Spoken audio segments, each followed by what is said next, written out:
Welcome, ladies and gentlemen, to the Totally Awesome Podcast, the worst podcast you've ever heard, so bad it might just make you tap out. I'm Josh again, your host, and this episode is the 2025 Grapplys with Sean McCarty and Skylar Greenberg of the Court Martial Podcast. Originally, I wanted this to be a video podcast. Like, I had a camera and I wanted to use it so you could, see me doing stupid whatever on camera, but just like last year, my camera crapped out. It turns out the audio file was too big for my laptop. However, this time, unlike last year, I did manage to get the audio of what we were doing. So it'll be like a regular podcast. It's just going to be a JPEG, and you're going to listen to it and listen to our awards, yada, yada, yada. So no video this time. Maybe 2026, fingers crossed, maybe. But anyway, so on with the Grapplys. Hopefully everything will speak now. Oh, are you God. here? I am Hizzle. You can probably hear me, and I can't hear you, and I am big mad about it. Can you? Oh no! I can see that I'm talking. You guys are very loud. I don't hear anything else, and now I'm the big mad. I'm not big mad. I'm relatively mid at ease, medium sized at ease. Yes. Sean is the Batman, and the Batmobile has lost the wheel. The Joker got away. Not again. You have no idea how much of a perfect analogy that is, considering the character arc we have had the Joker go on both of our shows. Let's see here. What's the song? Hang on. By the way, I am recording. That's good. Hold on. So let's do it properly as part of Christmas. Jingle bells, Batman smelled, Robin laid an egg. Batmobile lost the wheel and Joker got away. Hey! If you put a bell on a bobtail, it will ring. All right. Now, hopefully I'll get a copyright claim on this video. Thanks, Skylar. Well, remember, Jingle Bells, Batman Smells is not an official song, so I can get away with it. Mm-hmm. So, actually, you want to do the full version? Sure. Since we're waiting on Sean to get his crap together. Yep. Dashing through the snow in a one-horse sloping sleigh. Joker's on the go, laughing all the way. The bells on penguins ring, make Riddler wanna fight. Two-Face flips a flip a coin and to sing this song tonight. Oh, jingle bells, Batman smells, Robin laid an egg. Batmobile lost the wheel and Joker got away. Hey, jingle bells, Batman smells, Robin laid an egg. Batmobile lost the wheel and Joker got away. Hey. Final fucking Lee! Thank you! Hello! I was going to say, you cut me off, but I was going to say, I had my own personal lyric. Joker's beating Harley Quinn all day, but... okay, no. We cannot do domestic violence on this podcast. That's what you think. Sean, can you hear me? Yes, finally! Holy shit balls. Let it be known. Also, Sean, I'm recording. Every damn day, every single time. The first swear word on this video was Sean. So Sean, how do you feel having the first swear word? Fuck Windows 11 is what I have to say. That's right, Bill. Your product is ass. Also, I mean, we've already known that for many years, but you know.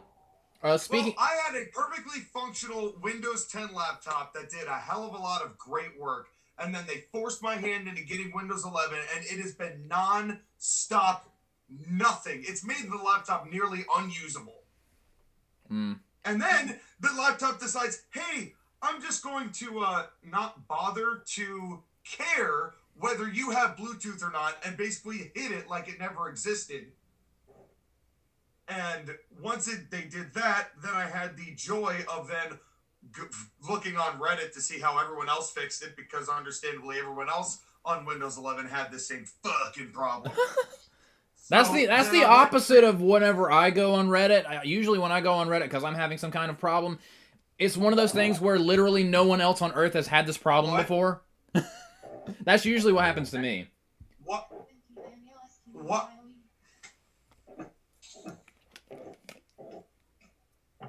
Okay, anyways. Are we ready to begin this? Well, just a quick disclaimer. I'm not sure, because my Bluetooth just randomly disconnected and reconnected for no reason for half a second. I hope you're all enjoying technical difficulties with your boys. Speaking of, I haven't said this to you two yet, but I've already said it to the lovely people hopefully watching. Basically, I gave a disclaimer. Last year, do you remember when I recorded us doing the Grapplys and my software crashed? Yes. Yeah. In case that happens again, no one will see what I'm doing or saying. But if it doesn't happen, then I'm putting this on my YouTube channel. If it crashes, then we still have the live stream like last year. So I'm prepared for either situation. Let's hope the footage gets written, am I right? No one wants to see any of that. Well, I'm not naked, by the way. No. Yet. Not since the last incident, I can tell you that. So we should probably get started and get this over with before someone else has a computer problem. It will definitely be me. I'm getting myself prepped still as we speak, so... It will definitely be me. And I'm almost out of orange juice. Oh boy. Oh, boo. Someone go get the president! I can squeeze some more orange juice out of him. Joshua, that joke is so tortured. Well, hold on to your wontons, because it's time to see a W. Oh, also... That's racist. Also, yes, yeah. and I approve. And also promotion. Also, speaking of technology sucking, my uncle got me WWE 2K25 for Christmas. You remember when the good old days when you could put a video game into your console and you can just play it? I put my video game into my console about 2 hours ago, and it's 75% done downloading onto my console. Nowadays, you get a game, you put it in, you have to wait 3 hours. I'm also big mad about that. Is everyone still there? Oh, shit. Yep, I'm the one having problems now. My internet just went out. Comporium is Comporidum. Hey, I'm coming up with some fire lyrics. Alright, I'm just rejoining the call. Let me on this call. I have returned! Oh. He's here! Okay. The man, the myth, the legends. I hate technology. Okay. Huh? Merry Christmas, Joshua. Get it. Thank you.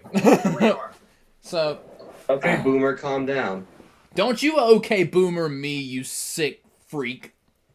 I think that was targeted at me, but. Yeah. Okay, Zoomer. Ooh, I have a sick comeback. Here we are at the Grapplys, and we are 4 minutes early, which is tremendous. In most respects, you want to be 4 minutes early, except in one place, and you all know what I'm talking about. Mm-hmm. But we're here to take our time and have a great time. I hate you.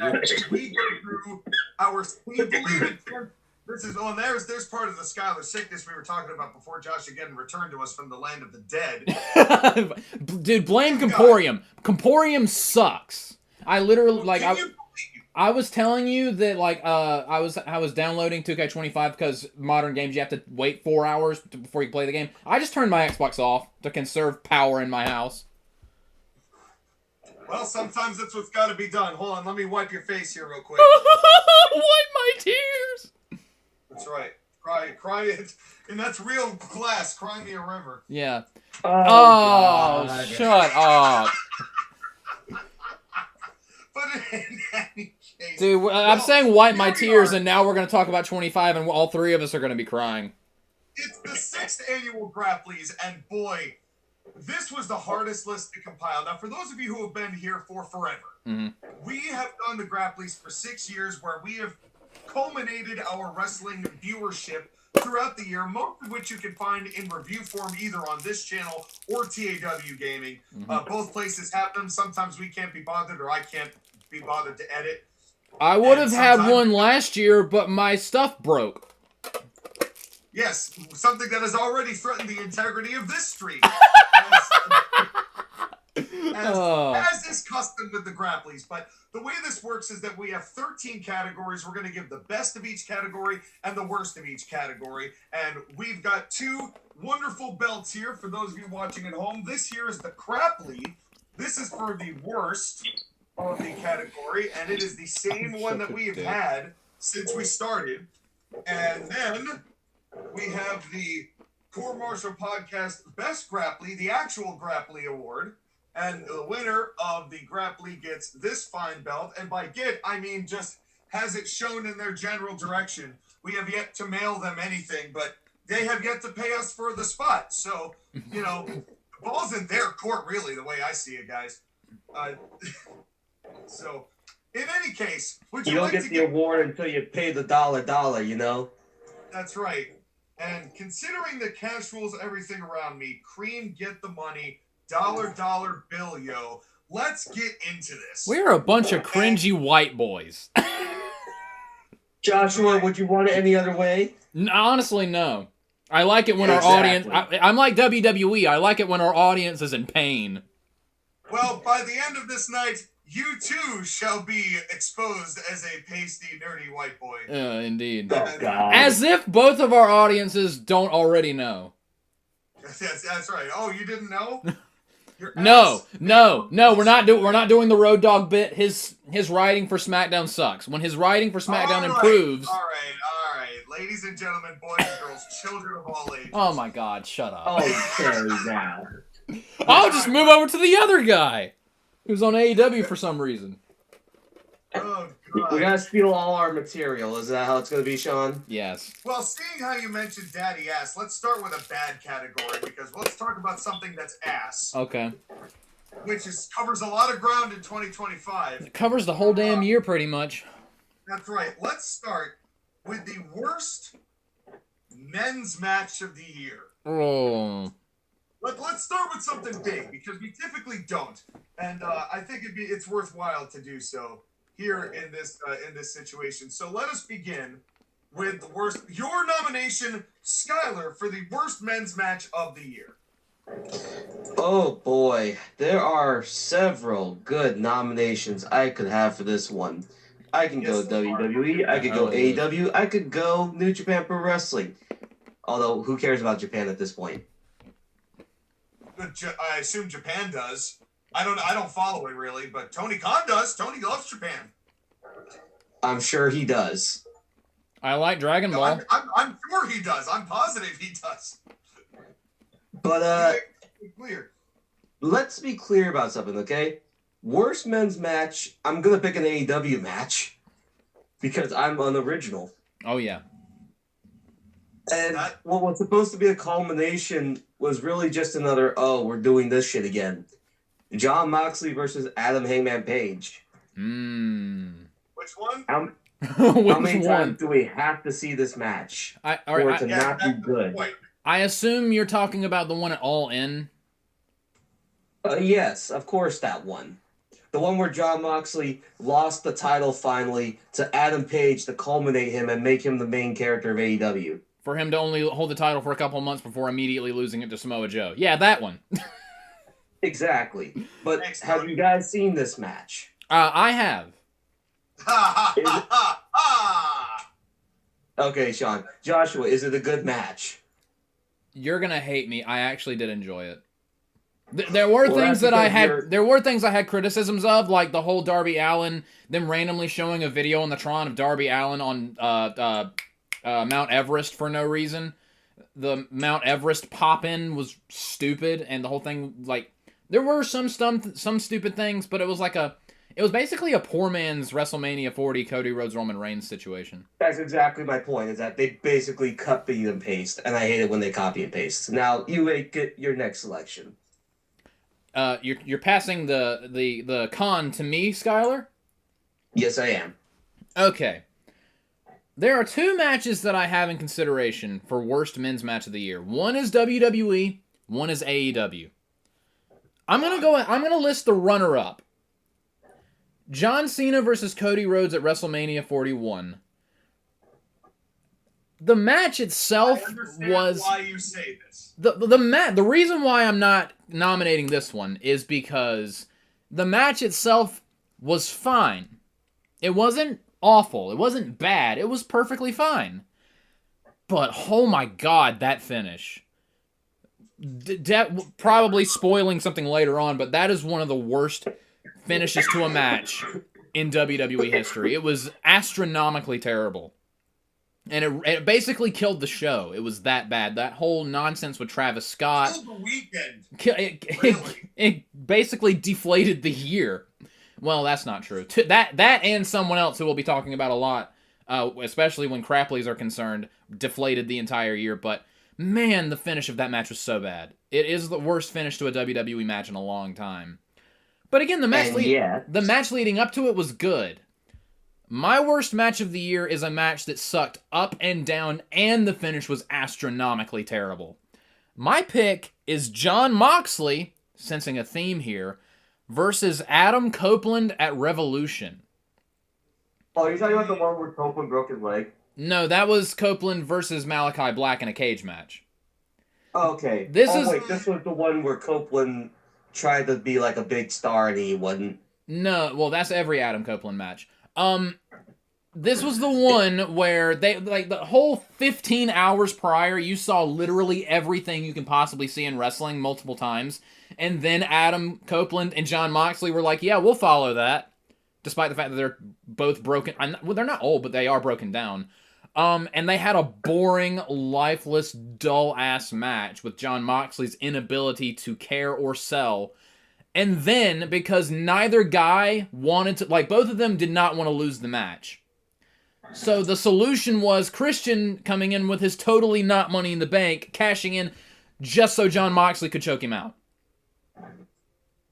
That match. Okay. That match was so bad. And the Revolution honestly was not a terrible show, but it was like they were like, huh.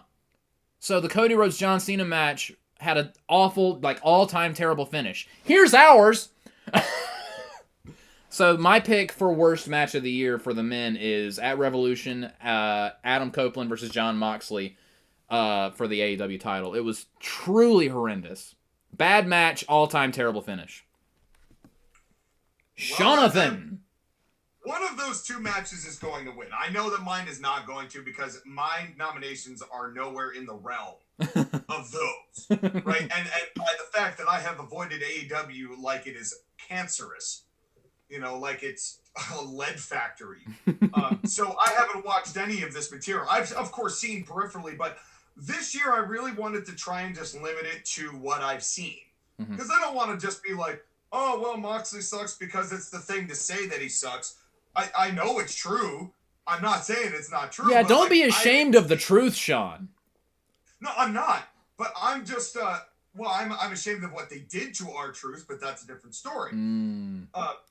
But that could be something that ends up being discussed later. But my nomination for this is because I saw this match and I didn't like it, but it was there. And then I thought about it more, and I thought about, like, the stupid stuff that was in it, and the finish that was just, and what it signified, and so my worst selection for the men's match is a WWE match, and it is not Cody and Cena with Travis Scott doing the whatchamacallit. It is, instead, Jacob Fatu versus Solo Sikoa in the cage match. Oh, I remember SummerSlam that we told you was bad, but you tried to say it was okay. I was about to say. I coped hard on that match, but man, it is a rough rewatch. Or it was. I won't have any access to the tape library anymore because they're getting rid of all. I remember when we both shat on it. You were like, "Oh, how could you, guys?" I tried. Listen, I tried, but it's the fake handcuffs. That's what it was. The ones that were broken like a tenth of a second. Didn't they like accidentally break? Yeah, they did. They actually break them. And but again, nothing that I've seen will compare to some of the threats that AEW has dragged across professional wrestling over the past year. So I will openly abdicate my nomination just for the sake of saying that there's probably worse of either of those selections, both of which were bad. But I think the longer that Moxley ran, the worse it got. Oh, yeah. So I would argue that Adam Page taking the title off of him, even though it wasn't the guy that I would have chosen, even though it wasn't the guy that I have any respect for, even though it was like a year and a half too late, I feel like Revolution was worse.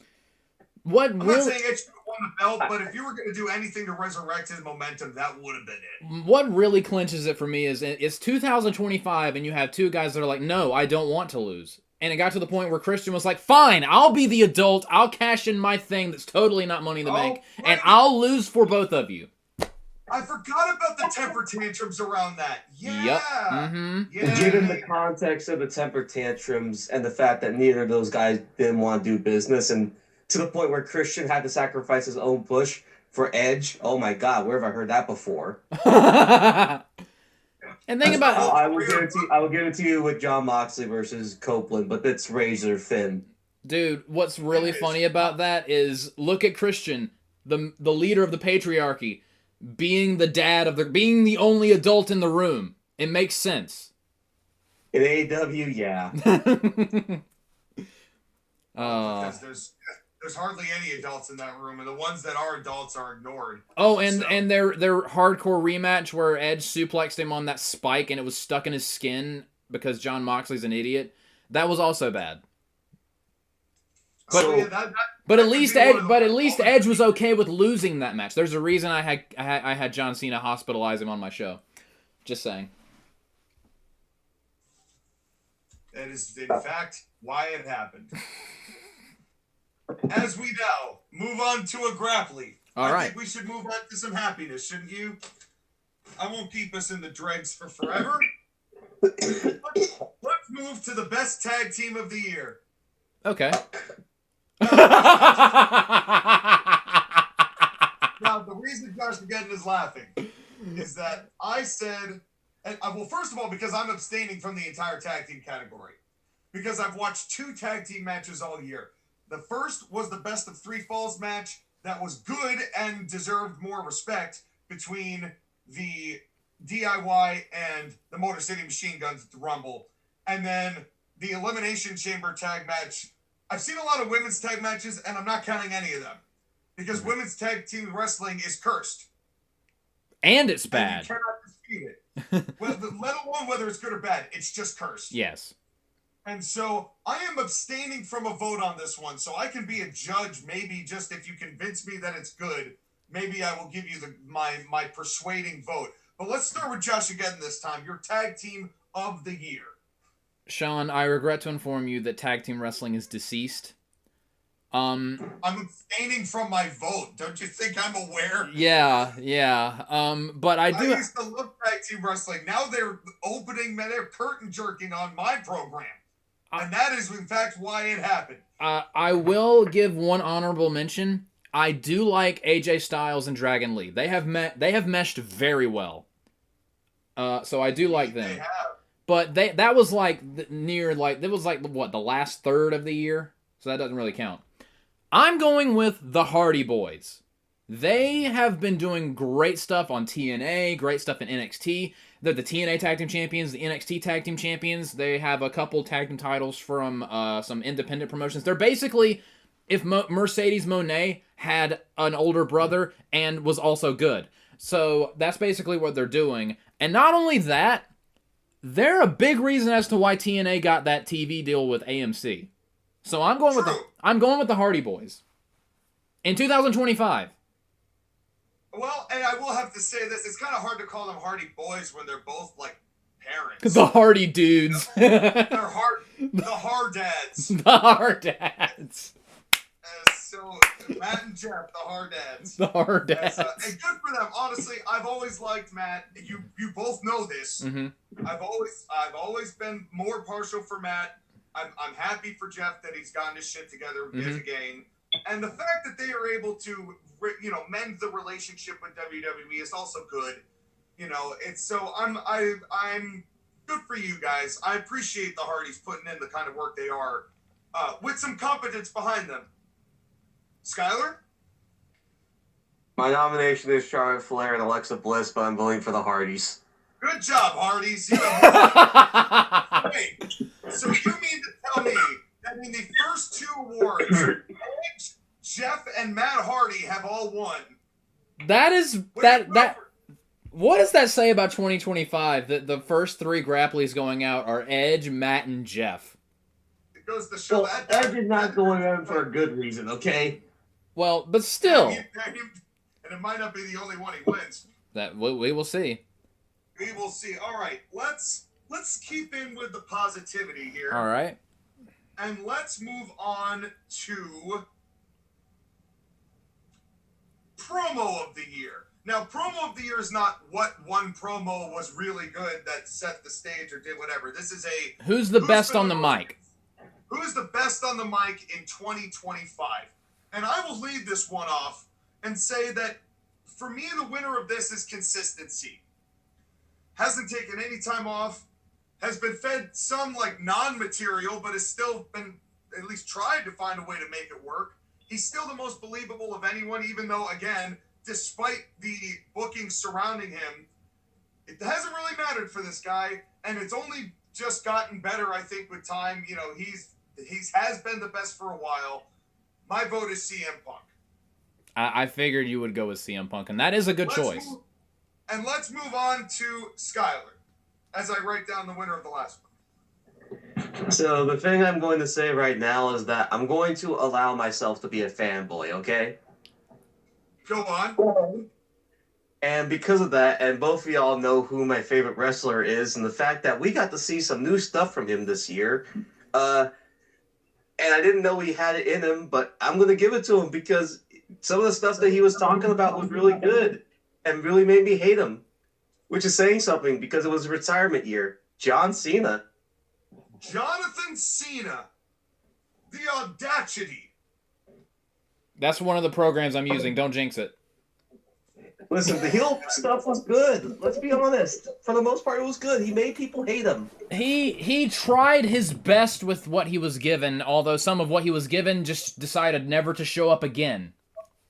Right. We're not going to get into the Rock stuff because that will take up the entire show. But the point is that John Cena tried. He went from being loved to hated to loved again. Let this sink in.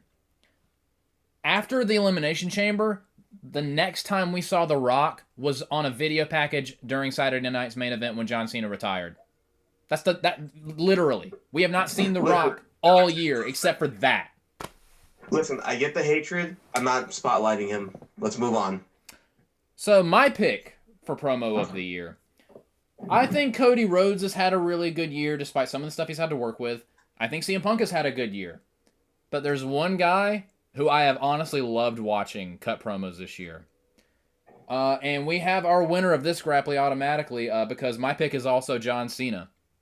This dude was a killer on the mic this year. Even though a lot of his heel turn was questionable because of certain things.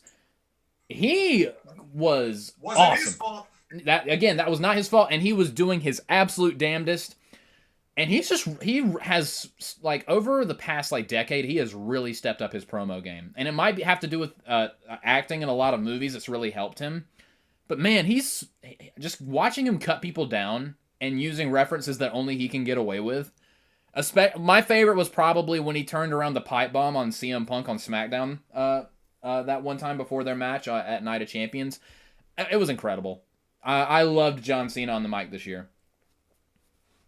Well, and it really takes a lot of artistry to try and find a way to pull, to, how do I put it, to give the media soft answer in his promo to, well, The Rock kind of fucked us over, so we're just going to drop all this shit. and to say it in a promo where he was kind of redirecting it towards, like, I was misled into, quick action television, and then I had, and now you brought me back towards the light. That took some master craftsmanship on the microphone to pull that off. And so, kudos to you, John Cena. I don't remember the last one of these John has won. I don't know if he's ever won one, actually. Yeah, I don't Is think this so your either. first He time? hasn't because he hasn't been a full-timer for the time that he's been wrestling for the last 5 or 6 years. That is So true. we have to appreciate him in his final year because we're not going to get another shot. Also, I love that their canon explanation for his heel turn was R-Truth saying, he just went crazy for a while. And if anyone who knows a thing or two about going crazy for a specific period of time, it is R-Truth. It sure is. Now, would you like to hear what last year's winners of these categories have been? Oh no. Sure. I'm afraid. The worst men's match was the Battle of the Usos at WrestleMania 40. Deserved. The best tag team of the year, because there was hardly anybody else, was the Bloodline 2.0 before that got ruined and turned into motherfucking tokens or whatever My tongans should be the MTTs. My token tongans. And then the best promo of the year went to Drew McIntyre, and that was so deserved. He had a hell of a year that year. Well, now let's move on to mediocrity. Oh no, I'm sad and afraid. We are going to go to the worst. Let's do the worst feud of the year. And let's start again with Skyler. All right. So I'm going to spotlight this one, and it's kind of hard because there was a lot of people involved, but I'm just going to go with the general concept of the Death Riders versus AEW. What was John Moxley trying to save people from again, or the company, or take over, or not take over? He was trying to take over the company and make it so it's better by making it tougher, quote unquote, something. You remember that text message you sent me from someone who shall not be named yesterday, Sean, and it was incomprehensible? It was John Moxley's promos were incomprehensible, so I'm not sure why they were feuding or what they were feuding over or what the point of his group was, because everything John Moxley said was incomprehensible. Well, I have a feeling that he's going to be getting another one of these pretty soon. It might be sooner than you think, Sean. Can I go next? Yes, please do. My worst feud of the year is also John Moxley and the Death Riders versus AEW. That shit stunk so bad. It actively chased off viewers. It did. I mean, it was more like a ratings killer. When we are like, thank God, Hangman Adam Page won. That's how you know. When we're like, oh, at least that's over, and the positive is Hangnail. Yikes. Well, and Moxley barely evaded winning this one last year, which was won by Tony Khan versus the Elite. Oh, God. But I will put my nomination, even though it's not going to win, and I know this is shocking that I would put this man into a worst category, but considering how many matches they had between last year and this year, considering what the end result was, and considering how little it meant overall and the damage it inflicted, my nominee for this is Jey Uso versus Gunther. Oh, that's a good pick. That is a good pick. Because it did a lot of damage. It did a lot of damage. Jey Uso did a lot of damage to everything this year. With his 3 moves that he can barely do. 4 times first. And then, when they had the rematch, when Gunther came back, he beat him in a heartbeat. Like, what was the point? And then Jey never defended the belt. Nope. Nope. He was a transitional champion. But, again, everything AEW touches turns to garbage. Everything John Moxley touches turns to garbage. So, it's a non-comparison. But if we were but I just want to put a WWE nominee in the fold because somebody got to get their finger pointed at. Mm-hmm. Yeah, I mean, if we were doing WWE nominations, I would do the Bloodline versus Solo Sikoa. Sorry, MFTs versus Solo Sikoa. Yeah. Or the MFTs versus the Wyatt Six. Oh dear God. That's pretty bad too. Yeah, I'm not paying any attention to that. Skip. It's, Skip. yeah, it's all skip. I treat that like women. I skip them. Oh God, Joshua. Well, you know what? While we're on the topic, let's talk about the worst women's wrestler. Seeing how we're going, let's go right into that. Who do I pick? You know who's gonna win, right? Last year's winner was Mercedes Moné. I don't know who's going to win this time, honestly, because there's so many good options. I don't know who is going to pick what. It is your turn to start. Well, I have a runner-up and who I'm actually picking. Runner-up is Charlotte Flair, because she was the first instance of, oh my God, why'd you let this one win the Royal Rumble? That was like the first, there's something wrong with this year.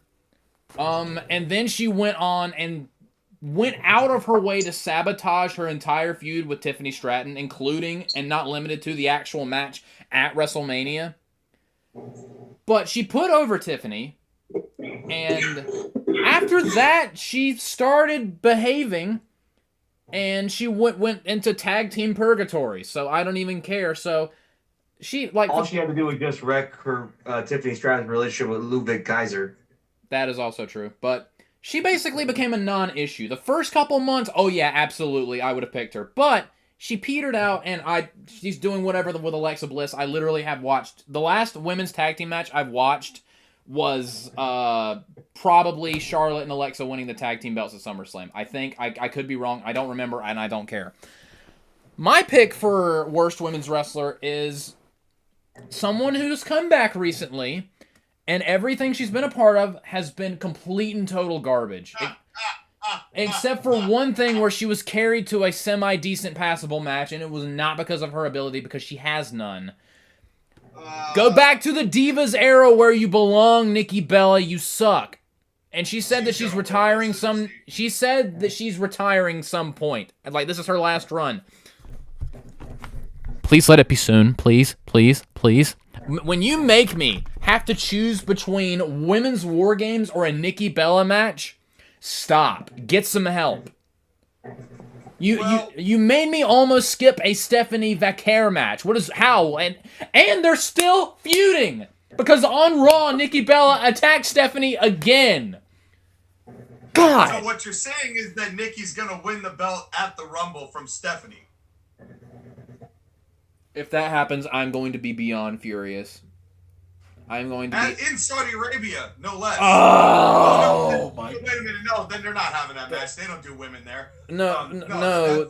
Well, depends on... there are so many jokes I can make with that statement, and all of them would possibly get me kicked off YouTube, so I'm going to stop. No, but there's no way that they would allow Stephanie Vaquer to do that little booty patootie thing. No shot. No shot they'd have that. No way. But, prove me wrong, WWE. Not that I care, I don't. But my nominee for worst female wrestler of the year is somebody that doesn't get too much airtime, but every time I see her, she is fucking terrible. And it's beyond bad. And I'll tell you, there's nothing fabulous about it at all. It's just bad. It's just bad. My nominee is B-Fab. She's not good. She's not good. But Nikki Bella's winning this because there's no way that B-Fab, compared to the push that Nikki gets, B-Fab is like a negligible part of the show. She's literally only used as a jobber. Yeah. For good reason. But she is bad. Pound for pound, she is bad. But if you're talking about... The only thing that Nikki Bella does really well is sass around the ring. Is be a bitch. And because she is one. Works for her, but no. Well, Skylar, who you got on this list that might prove me otherwise? I'm going to say, Joshua, very cheeky of you to do runner-up and then actual nomination. That way you can get 2 picks in. I want to yell at everyone. Very well. In that vein, I have 2 women. Now, the runner-up is someone that I had a lot of potential in. I thought she was going to be a star in the industry, and she is, but not because of the way that she's doing it. Everyone knows I hate her character, and now that we're going really, really sexual with her, I'm really, really hating it. And because we know Tony Khan is a nerd and would never book this shit, we all know it's coming from her. It's a Tony Storm and her sexual whatever shit. Tony Storm, wow. But my main nomination is still Mercedes Moné because she has 12 championships. She's actually losing some of them.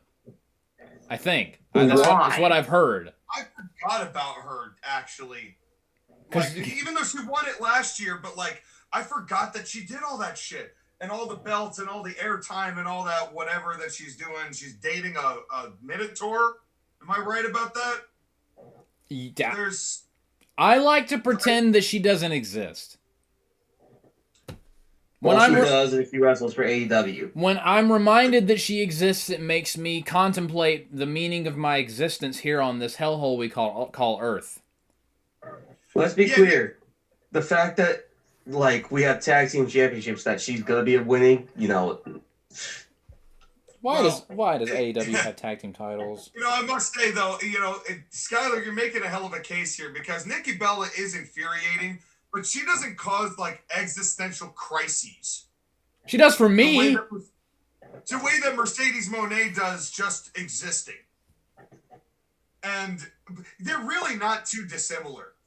When you're not wrong. Could you imagine if they had given Nikki Bella 12 belts?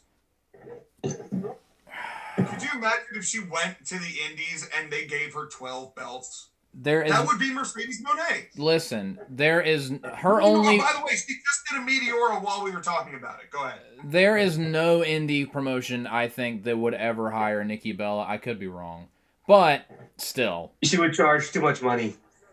And she's from the Icky Divas era. Oh, and Mercedes Moné just did another Meteora while you guys were talking about that. How many are we up to today here on Christmas? 85 bajillion? 28, 29. I don't know. We passed the 25 days of Christmas. I think we're on like 32. Still kicking out, though. Oh, yeah. So we have a lot of people, but who are we picking? So, well, I almost want to give this to both ladies.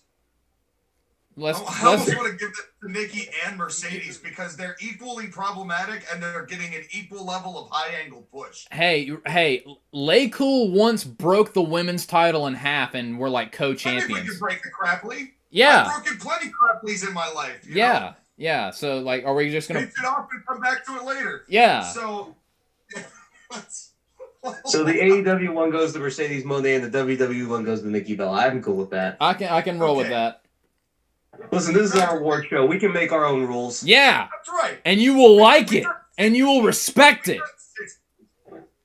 All right. Well, this is the second consecutive one for Mercedes Moné. So she does have a little more accolade on top of that. But let's go back to positivity. Okay. Power of positivity. And no, Triple H ruined that. Well, speaking of, let's go to the best booker of the year. Oh, boy. And you want to talk about a race to the bottom, ladies and gentlemen. Let's just list out the nominees for a minute. We've got Tony Khan, who has done I Want You at Your Best for as long as we've been doing this show. As that is basically the only angle that they have is I Want You at Your Best. You've got Triple H, the let's use John Cena's final year and fuck it up every way you possibly can. And then kind of stick the landing, but it's not your fault, but you're still getting blamed. And we have Vince Russo. We have Billy Corgan. This is the options. These are the options we have at this moment. And then we have TNA. There's one you're forgetting. Can I officially pick TNA and Delirious?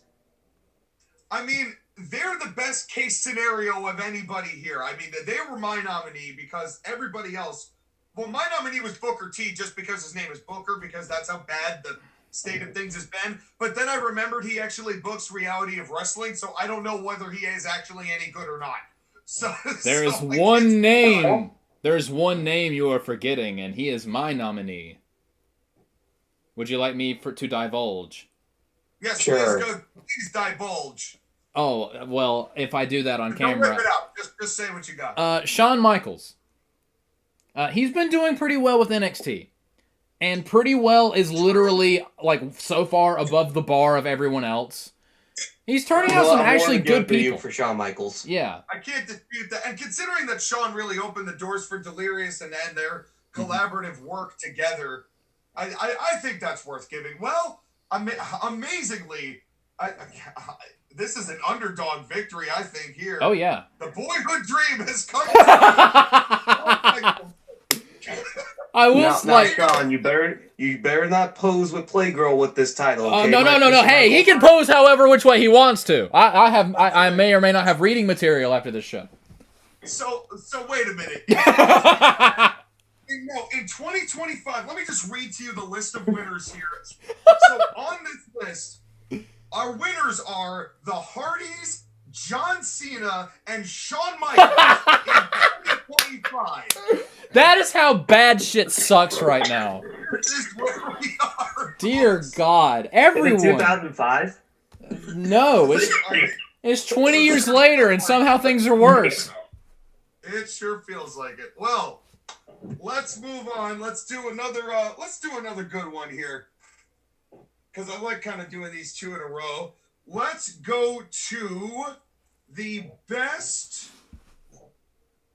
men's wrestler of the year. I have my list. Big here. category. Okay, best male wrestler category. Skylar, it is your first nomination. Who you got for the very best? Considering the year was all about him with WWE, how can it be anybody but John Cena? Well, that's a good choice. And he did, ultimately he got better and better as the year went on. So Right, the matches were not great, to be honest, because he's not really the worker he once was. But again, it wasn't really about the matches. It was about the experience of John Cena. Well, and that was ultimately John's point, I think. Was this year of kind of like, this is the year to say the last time is now because I just cannot keep up. Period. And to his credit, like, John, for his part, gave us that. Everything around it might have been suspect, but he gave us that. Josh, again, your nomination. He won his 17th world title this year, and he's about to win his second Grapply. My pick for best male wrestler of the year is also John Cena. Yes, he is the Fight King 19, and I will try to have a better one by the time he wins 20. But yeah, my rationale is, even though some things that he was given were suspect, he had a great Elimination Chamber showing. His match with Randy Orton was so much fun. He had a fantastic match of the year candidate with Cody Rhodes at SummerSlam that more than made up for their WrestleMania debacle. He had a fantastic match with Logan Paul, fantastic match with AJ Styles, and I don't care what anyone says, he had an awesome match with Gunther with the perfect finish. We literally had the worst finish ever this year and the best finish ever this year. I loved the finish of Gunther and Cena, and if you don't like it, then too bad. Keep crying about it. I'm sure someone will care. Well, you know what's funny? My nominee, who is once again outnumbered, my nominee is somebody who I believe has been delivering the most consistent work. Again, and has had to actually deal with a lot of different overhaul in terms of what he's been able to do and who he's been able to do it with, namely because of injuries or with just adversity and who he's facing, or what, just having to deal with stuff on the fly and cut promos to make it work, and the work has been good on top of that. And he's now world's champion. Here. Which also makes me very happy. I'm so proud of this dude. This is the CM Punk we have deserved from the start. Mm-hmm. If only he had been mature enough to give us this CM Punk from the beginning, but that's kind of irrelevant at this point. I'm glad for Punk. I'm happy for Punk, and he deserves at least the nomination for Wrestler of the Year. Honestly, he's my runner-up. He had a very good year this year. Yeah. Like, as far as actual, like, in-ring, take, like, nostalgia and emotion and all that other stuff out of it, or like, just the fact that this was John Cena's last year. If it was any other year, it would have been, CM Punk would have been my pick. Yeah, but how ironic is it that CM Punk loses to John Cena again? I know. And started, really. Look, think about that. Imagine telling me from 10 years ago that I'd be picking John Cena over CM Punk in a positive way. I would have had an aneurysm. And I will also say this on top of that. I can't nominate it for men's match, but if I could, just nominating the section of the Elimination Chamber when it was down to Punk and John, that was some of my favorite stuff in the chamber entirely. That was some of my favorite wrestling all year. Oh yeah, it was. They did some terrific stuff then, and that was just the beginning. As you know, but in any case, well, 2-time John. In 1 year, he gathered 2 of them real quick. Now, last year's winner was Alfie, 2-time winner, who also won promo and male wrestler, and that was Drew McIntyre. Mm-hmm. So we and I don't know if we talked about Booker of the Year for last year, but it was Triple H. The fact that Triple H just lost to Shawn Michaels in the year 2024 is 2002, isn't it? He's gonna go and pedigree him again. I know, literally. But now let's switch back to bad.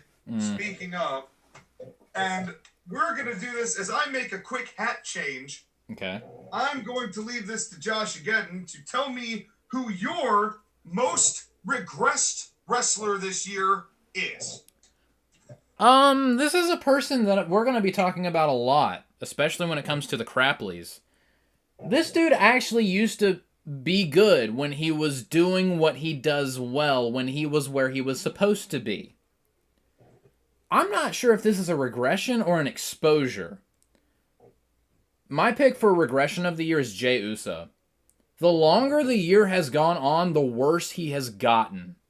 He knows 3 moves, and it's like we're watching him forget how to do them. Everything he does is bad. Everything he's doing is getting worse.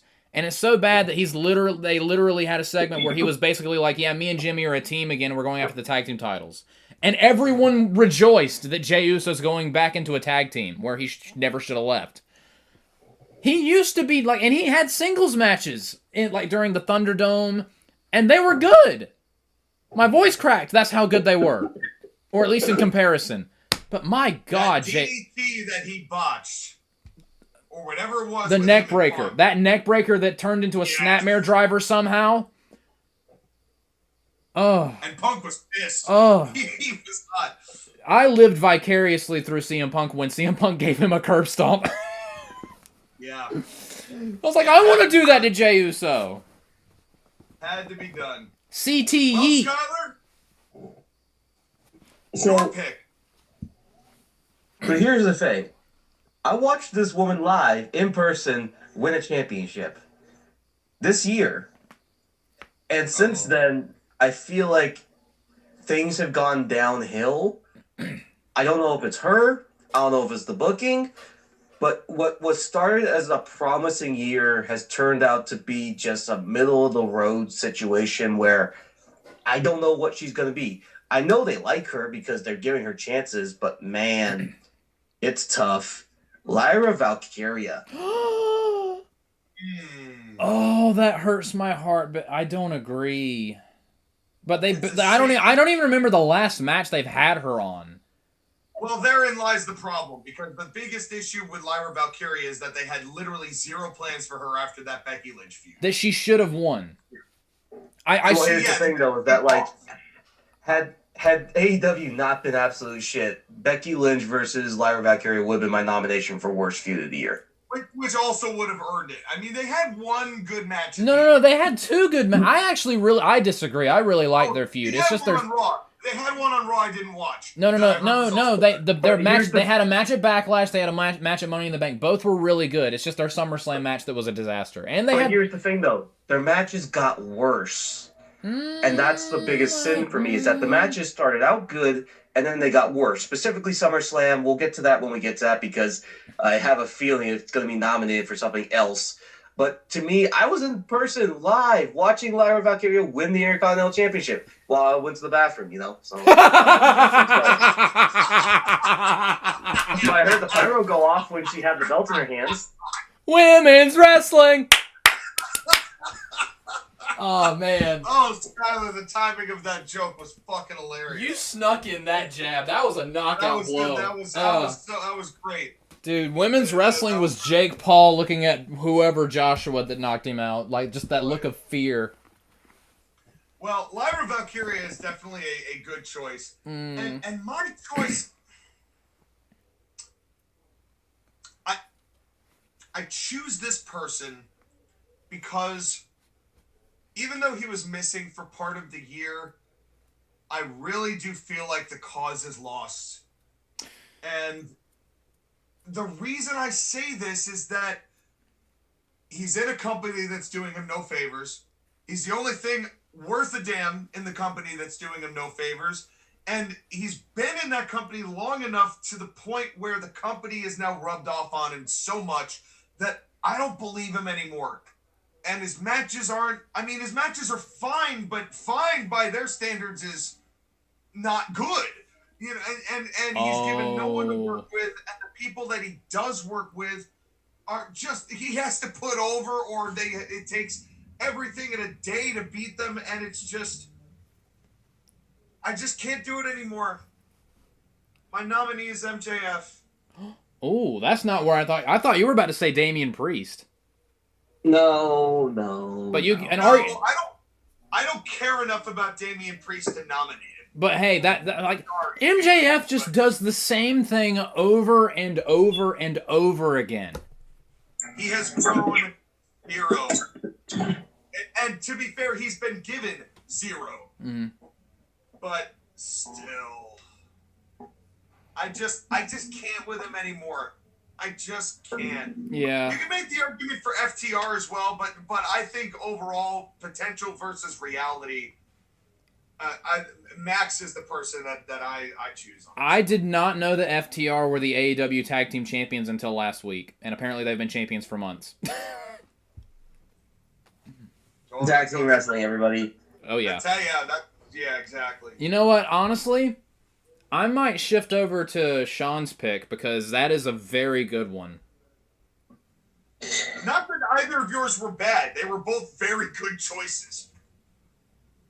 Because Lyra, but you know, Lyra's progression, I mean, that is not her fault. She having the wardrobe malfunctions. Yeah, that is true.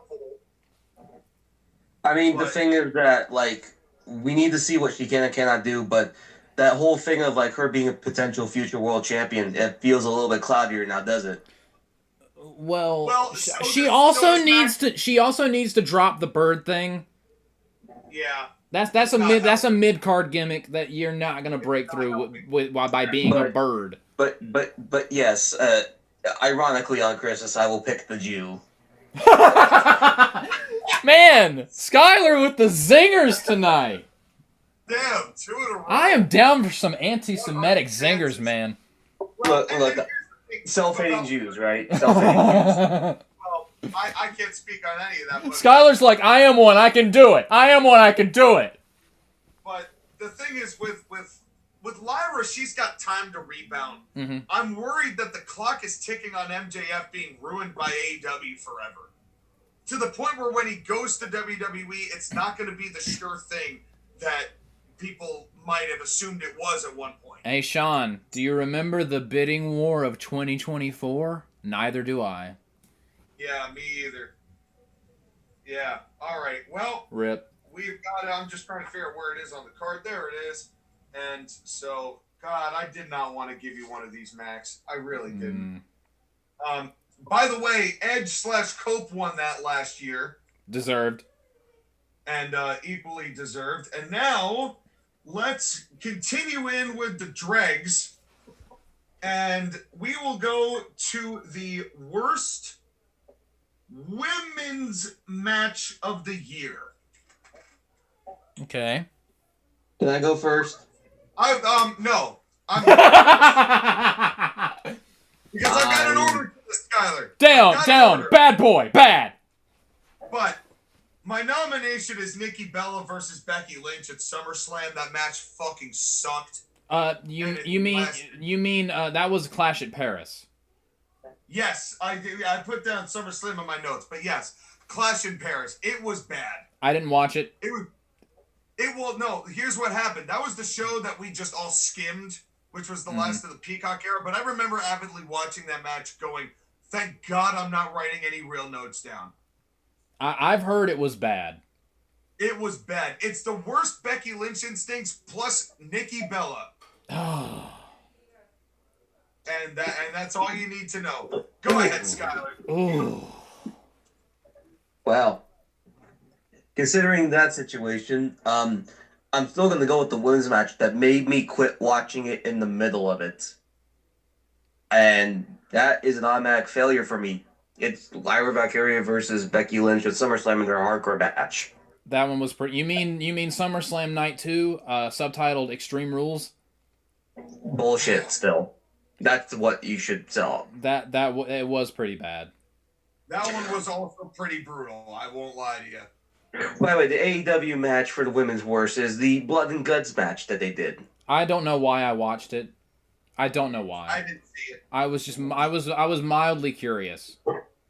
Look, it's the AEW women who are a lesser quality than the WWE women, which is saying something, wrestling in a Survivor Series, war games with weapons and more profuse bleeding.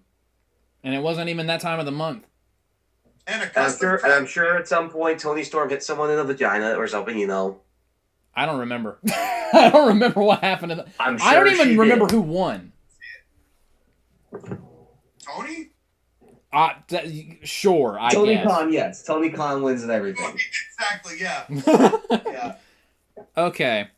Josh, again? I don't know if either of you have seen this match, but this was not on a pay-per-view. This was on a SmackDown. My worst women's match was Tiffany Stratton versus Jade Cargill versus Nia Jax in a triple threat match. Oh my god. Oh, is that the one with the pin where the ref fucked up? Yes. Oh. Yes, that is a good choice. Oh, and also where Nia remembered her former career of hurting people for real, the Real Hurt Business, where she launched Jade Cargill face first into the steps and gave her a gnarly looking scar on her face that she still has. Yeah. But that pin, that's worst. That's like worst botch of the year. That was so bad, and the match was just not good. Because look who's in it. Well, and that's and yeah. God, what do we pick? Boy, all three of those matches are 5-figure. I'm more inclined to actually give it to Lyra and Becky, because that match, I mean, from the hand tie that came loose to all of the botches that was in that. I mean, to the crowd not giving a single fuck. It was such a I might concede that one as well, because for me, and the Bailey interference that ruined Bailey. Yeah. Made her look like complete idiots. And the wrong person winning that made the other person look bad by losing, and now she was like, oh, and then you can never challenge Becky for that title again. Good job, Lyra. I'm conceding with that match because I actually really liked their feud, and I thought their matches were getting better, and then they absolutely disappointed. And then that happened. And then the unthinkable happened. That's right. Or I guess in you two, well, what you two think, and then the thinkable happened. Yeah. So I concede to Becky and Lyra as much as I like Becky and as much as I love Lyra. That was bad. Now last year we only did match of the year. We didn't split it between the men and the women. So this is a new Grapply. Congratulations. It's the gif of Bart with the cake that said you tried, and then you just throw it in the trash. That's right. Absolutely. Now, let's go back to Joy. As we get to the best... You know what? Let's do the best women's match of the year because we're on the category. Okay. Skylar, I'm going to let you start this one. Your favorite women of the year. That implies that there were good women this year. Preach. Well, I mean, I did abstain from the tag team voting. Testify. I may have to abstain from this one too. I don't know, like shit. There's a reason I'm friends with this man. Like, good God, some of these matches are just... I almost want to be like, do I have to? You don't, though. I've already set the precedent. You don't have to vote. But if I have to, it's WrestleMania, Io Sky versus Bianca Belair versus Rhea Ripley. That is actually a good pick. That is a good pick. I knew that was going to be the choice. I probably was going to win, unfortunately, but That's the only choice, really. I had another one that I liked, but go ahead. Is it my turn? Yeah, That triple threat match is my runner-up. I have a lot of runner-ups this evening. It involved 2/3 of that match.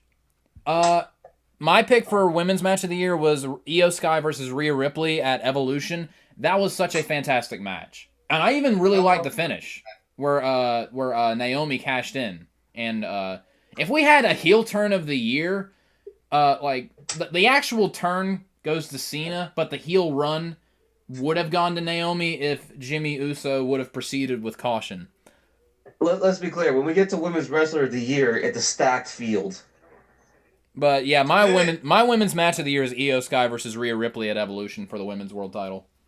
Well, I'm going to pick a bronze medalist here because there is no shot in hell that this match is going to win. Okay.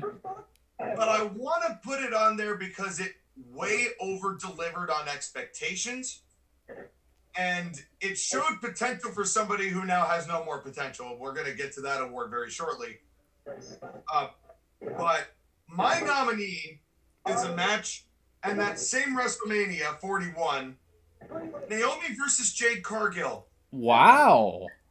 That match was better than it had any right to be, and they did a great job with it. And it really made me really respect Naomi at a deeper level. Like, okay, you didn't just lose all that shit that you did in TNA. You've just been waiting for the right chemistry, and then she got pregnant.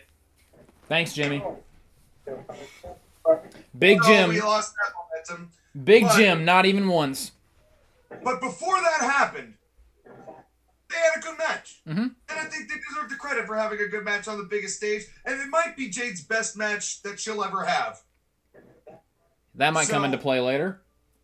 Yes, it almost guaranteed will come into play later. As we will, so those are our picks. So which part of, I'm just going to put Io and Rhea down. The question is, are we putting down Bianca Belair in addition? I kind of go back and forth because they were both really good. Either way, so I'll go with whatever one you guys pick. I'm inclined to say the Evolution match because I'm a sucker for singles matches. Yeah, I'm not budging from the singles match. Sorry, Bianca, you broke your finger for nothing. Is she still out from that? Yep. No, she's back. No, she's not. Is she? What's she doing? Okay. Well, I mean, she's about to be. Let's be clear. Like, she'll probably be covered head to toe in the Saudi Rumble. Got it. Just like because God forbid we see a little bit of Bianca's skin, and then they literally like sharpshooter, like, and not like Bret Hart, like they actually pull out a gun and snipe her from the audience mid Rumble. That would be unfortunate. This is a serious question though. Are they gonna have a women's Rumble in Saudi Arabia? I hope not. They better. I can't believe I'm with Saudi on this one. They better. I don't know. That's a very interesting question. Do they do that on the SmackDown before? Saudi Arabia. You have a beautiful country. Okay, I'm gonna stop. Be careful, you don't want to get deported. You've never been to Saudi Arabia. No, I make fun of them because they still think Yokozuna's alive. Well, Nikki Bella still thinks Vader's alive, so. I hate the human race. Can we move on? So the winner was of last year's.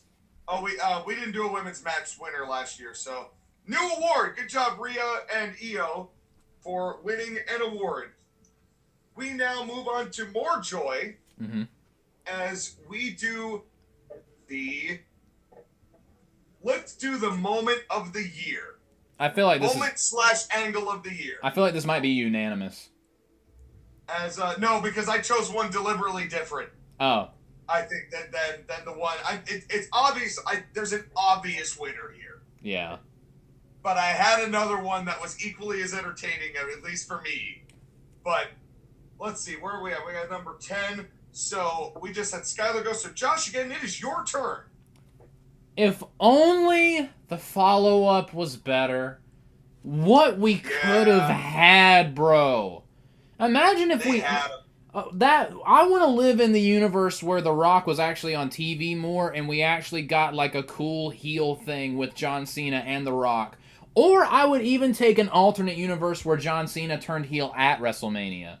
Because I feel like that also would have been better. But no, like, we gotta sell some tickets because we're overpricing everything. Rock, come here, ruin everything by making everything better somehow. That was before they even really started pricing people out. But all things considered, even though the run he went on was questionable, John Cena might be taking home his third Grapply in one night. John Cena's heel turn at Elimination Chamber. The follow-up was not great, but the turn itself was the most I had people that I work with who don't know anything about wrestling who were talking about it. Yeah. That got I had a soccer mom as a customer who I don't think can spell wrestling. If I went, "You can't see me," she'd have no idea what I was talking about. She'd probably call for me to get fired. She'd probably file a complaint at Pizza Hut. She was talking about John Cena turning heel. Wow. Big time. Mm-hmm. Skylar. I'm going to choose to be positive on this one because I don't want to be so negative. So I'm actually going to go with the actual night that John Cena retired, him taking off his shoes and the wristbands, bowing as everybody's giving him the final goodbye. That's a good one. Fair. That's a good one. Fair. Although I also could have done John Cena smiling as he's being tapped out, but that's not. No. That's my runner-up specifically because it pissed off the entire internet, and the internet's still wrong, by the way. Well, my favorite moment was Jey Uso winning the Rumble, obviously. Sean, I will literally murder you. Like, I will literally pack my bags and drive my car that might explode to Connecticut to murder you. No. That's, no, my favorite moment happened at WrestleMania. And it was... Oh, no. Nobody expected this moment to turn into a moment. But boy, was it a moment. Oh, no. My nominee for Moment of the Year was Stone Cold Steve Austin.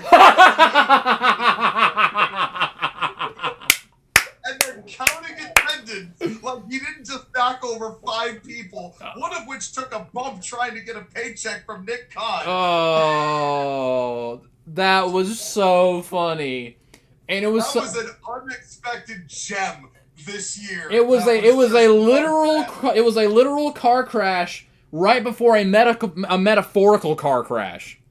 But just everything about it, from him missing the ramp initially to not being able to back up and needing 6 people to back him up as people are waiting for something to happen, and then he finally gets on the ramp to go the right way, overspeeds it, doesn't hit the brakes, and then crashes.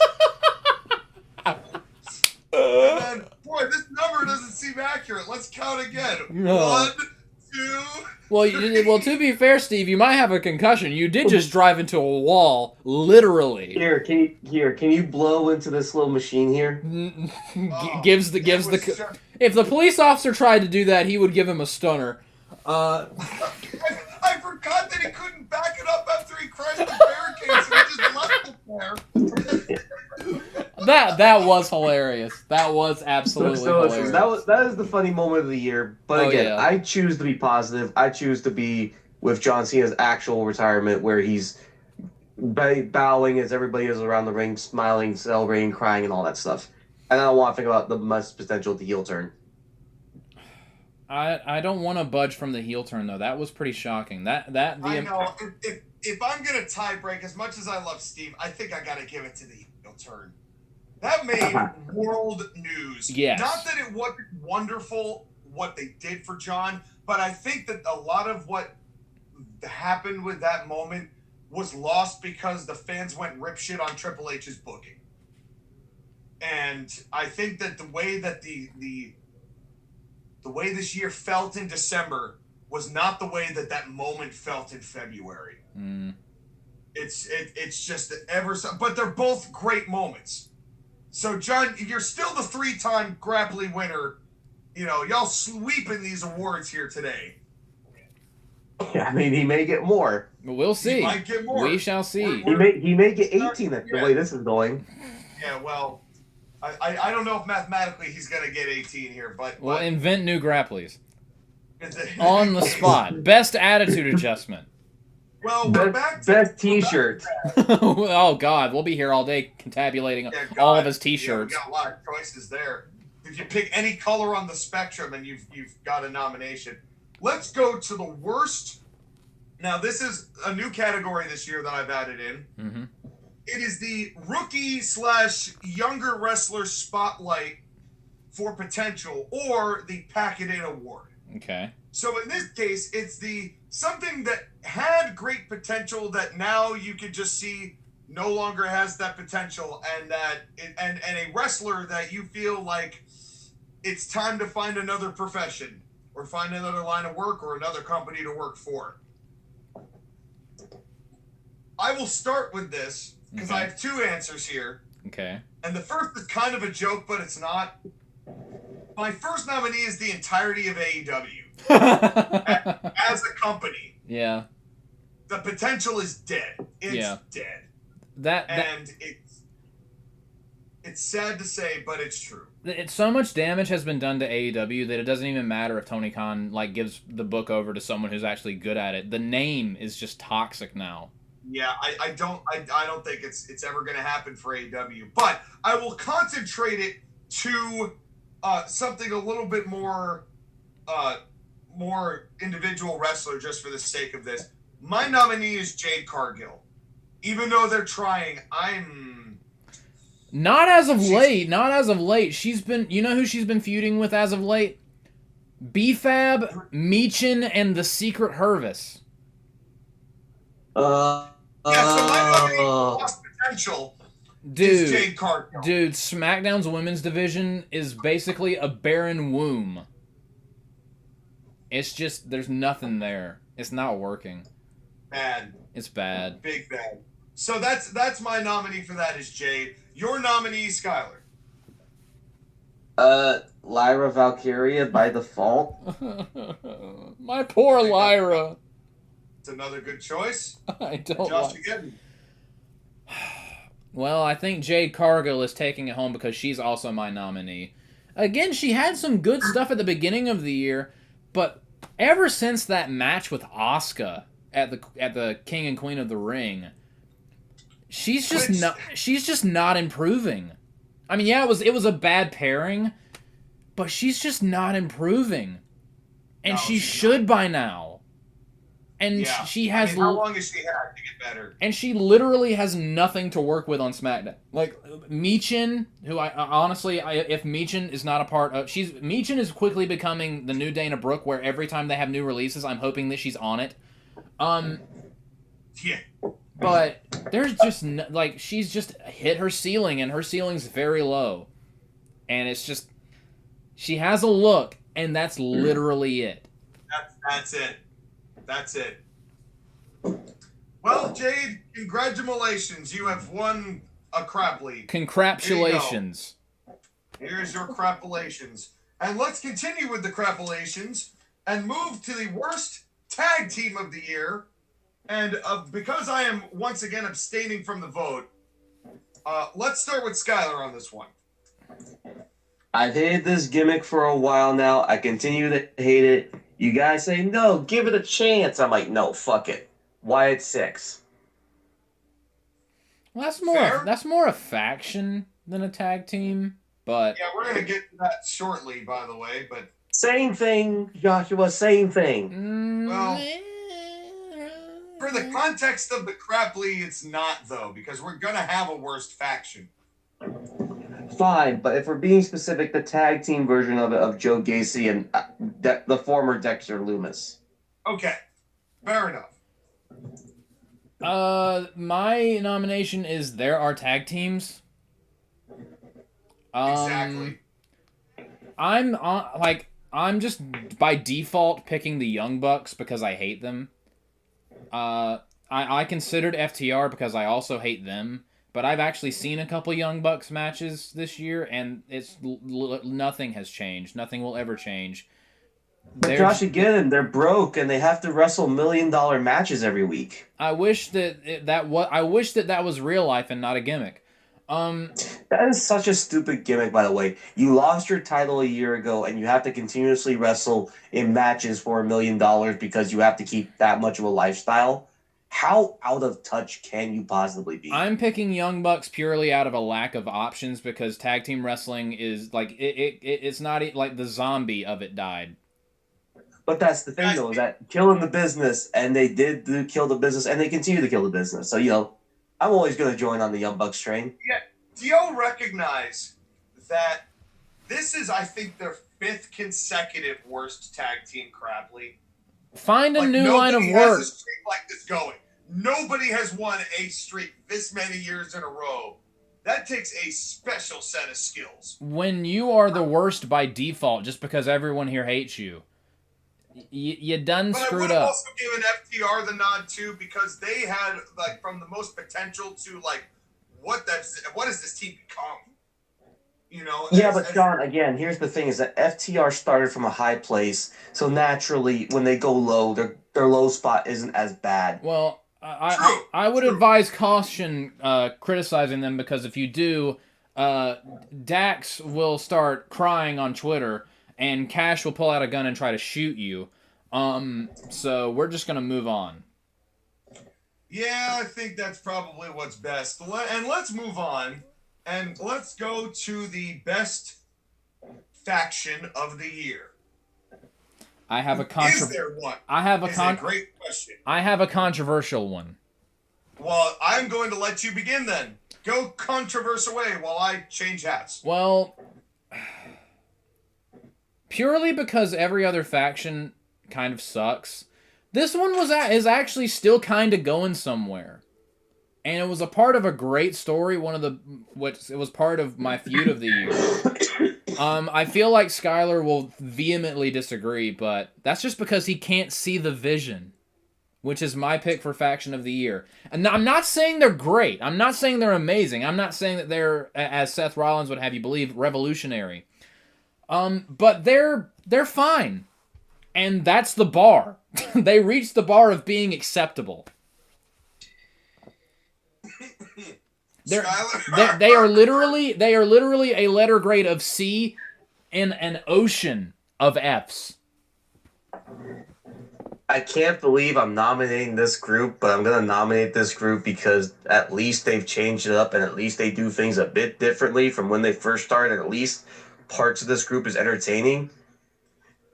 Give me the Judgment Day. Oh my God! I mean, you're not wrong, but if I didn't just want this faction to end already. Hey, listen, I'm with you there. I'm totally with you there. But you know something, Josh Geddon? Skylar's not wrong. First of all, Dominic is going to be a world champion someday. I now fully believe that. As a chicken shit little shit, but he's going to be world champion someday. He's that good. But the fact, it's not even He should win the Money in the Bank. It's not even just what they're doing here. It's not even just what they're doing in WWE. It's the fact that they've taken WWE buying AAA and become major there. That is true. Dominic feels important in all phases, in multiple areas, and that really means something. I just hope that his recent shoulder injury isn't too bad, because... Me too. Yeah. Me too. Get well soon, Dominic. But because Dominic is so good. God, he's so good. Mm-hmm. But I'm going to give this to the Judgment Day, I think. Wow. Because Roxanne is pretty good.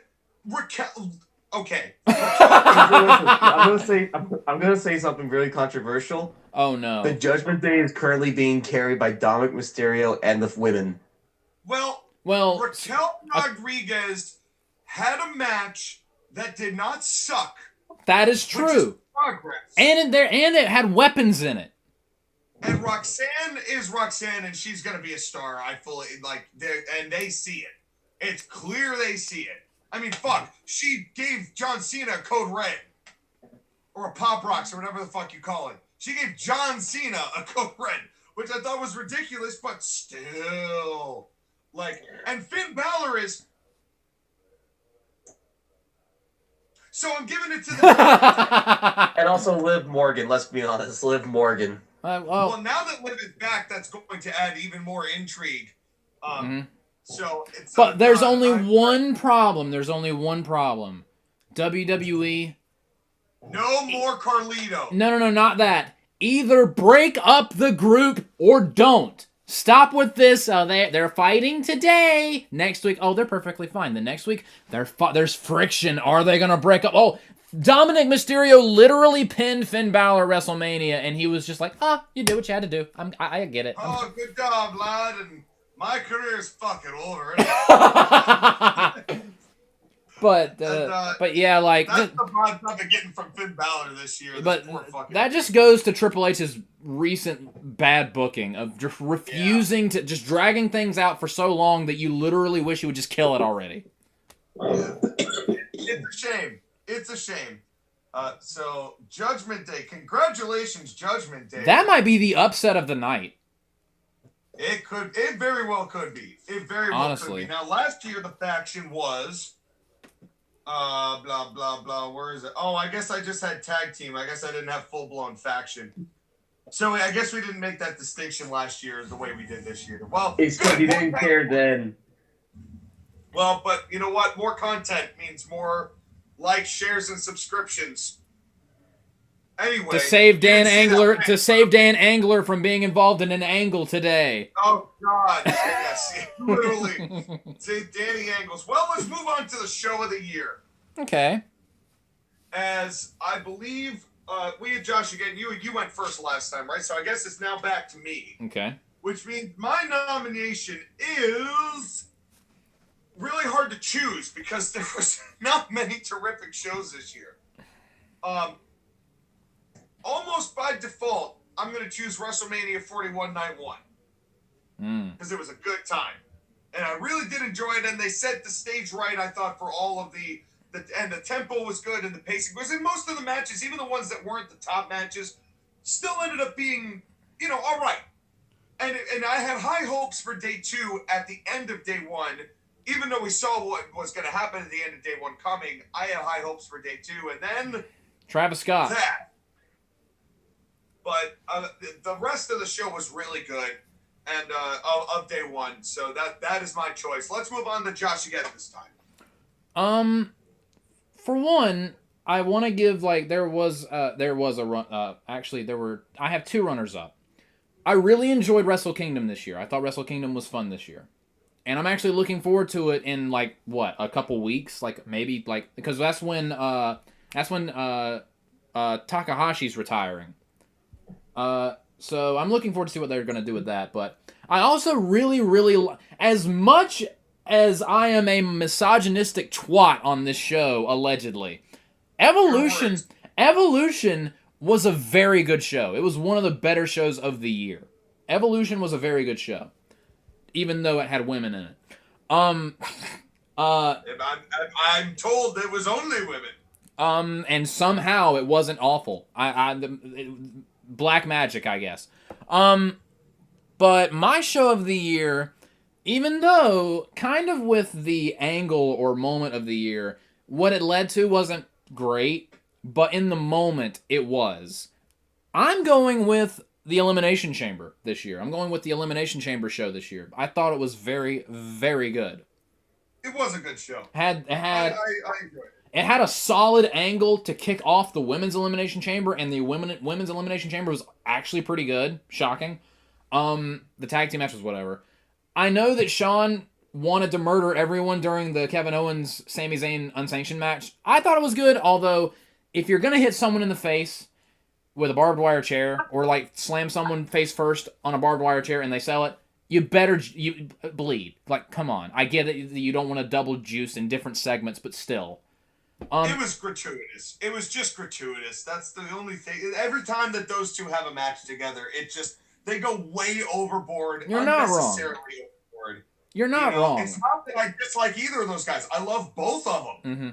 But sometimes when they're together, they bring out their worst instincts. Mm-hmm. It's not always.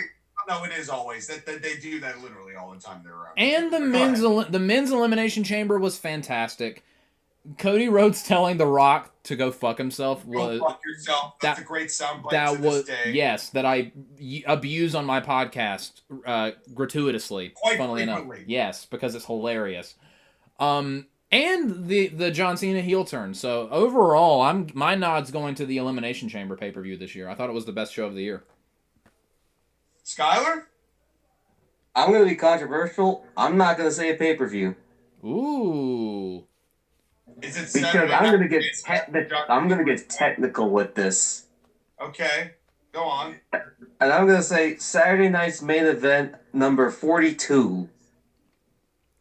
Is that the one where John Cena retired? Yes. Honestly, I told you I'm going to be a fanboy tonight, and I'm just going to say, even if we ignore the John Cena stuff, Obafemi and Cody Rhodes had a good showcase match. Mm-hmm. And I enjoyed Sol Rocca versus Bayley, and AJ Styles and Dragon Lee had a fun match with Javon Evans and Leon Slater. True. And the Cena Gunther match, if you throw that back in, was incredible. Yeah. Honestly, you know what? I'm gonna side with Skylar on this one because that was a fantastic show. Wow. Honestly, a lot of the Saturday, basically all of the Saturday night's main events that they've done as of late, since they brought it back, have been either okay, or just destroyed by commercials that they're practically unwatchable. Yeah. This Saturday night's main event was not only the best Saturday night's main event they've done since they brought it back, it was literally one of the best shows of the year. Cody and Oba was great despite the finish. But yeah, I totally, this is one of those instances where you can totally understand why they went with a DQ. It had a good women's match, shocker. Sol Ruca has so much potential. She has ridiculous potential, and she's hot. The tag team match was really good. Bro, Leon Slater, even though he's very young, he had an incredible moment during the match where AJ Styles tried to go for the forearm, but he botched and he slipped. And Slater, without missing a beat, immediately went for the cover to try to make it seem like it was part of the match. He has some good instincts, and and they were mentioning that he was the X Division champion. He came out with the X Division title. They brought up how AJ Styles was the first X Division champion. So I loved all that. And again, John Cena and Gunther, including the finish, internet, was spectacular. So I'm giving the nod to that episode of Saturday night's main event. Also, John Cena may win 18. Also, that's another reason why is because I'm giving John Cena number 4. I don't think John actually gets that one though. I mean, I know the whole show was wrapped around John Cena, but I don't know if we can give him specifically the belt there. Skylar, can we overrule Sean here?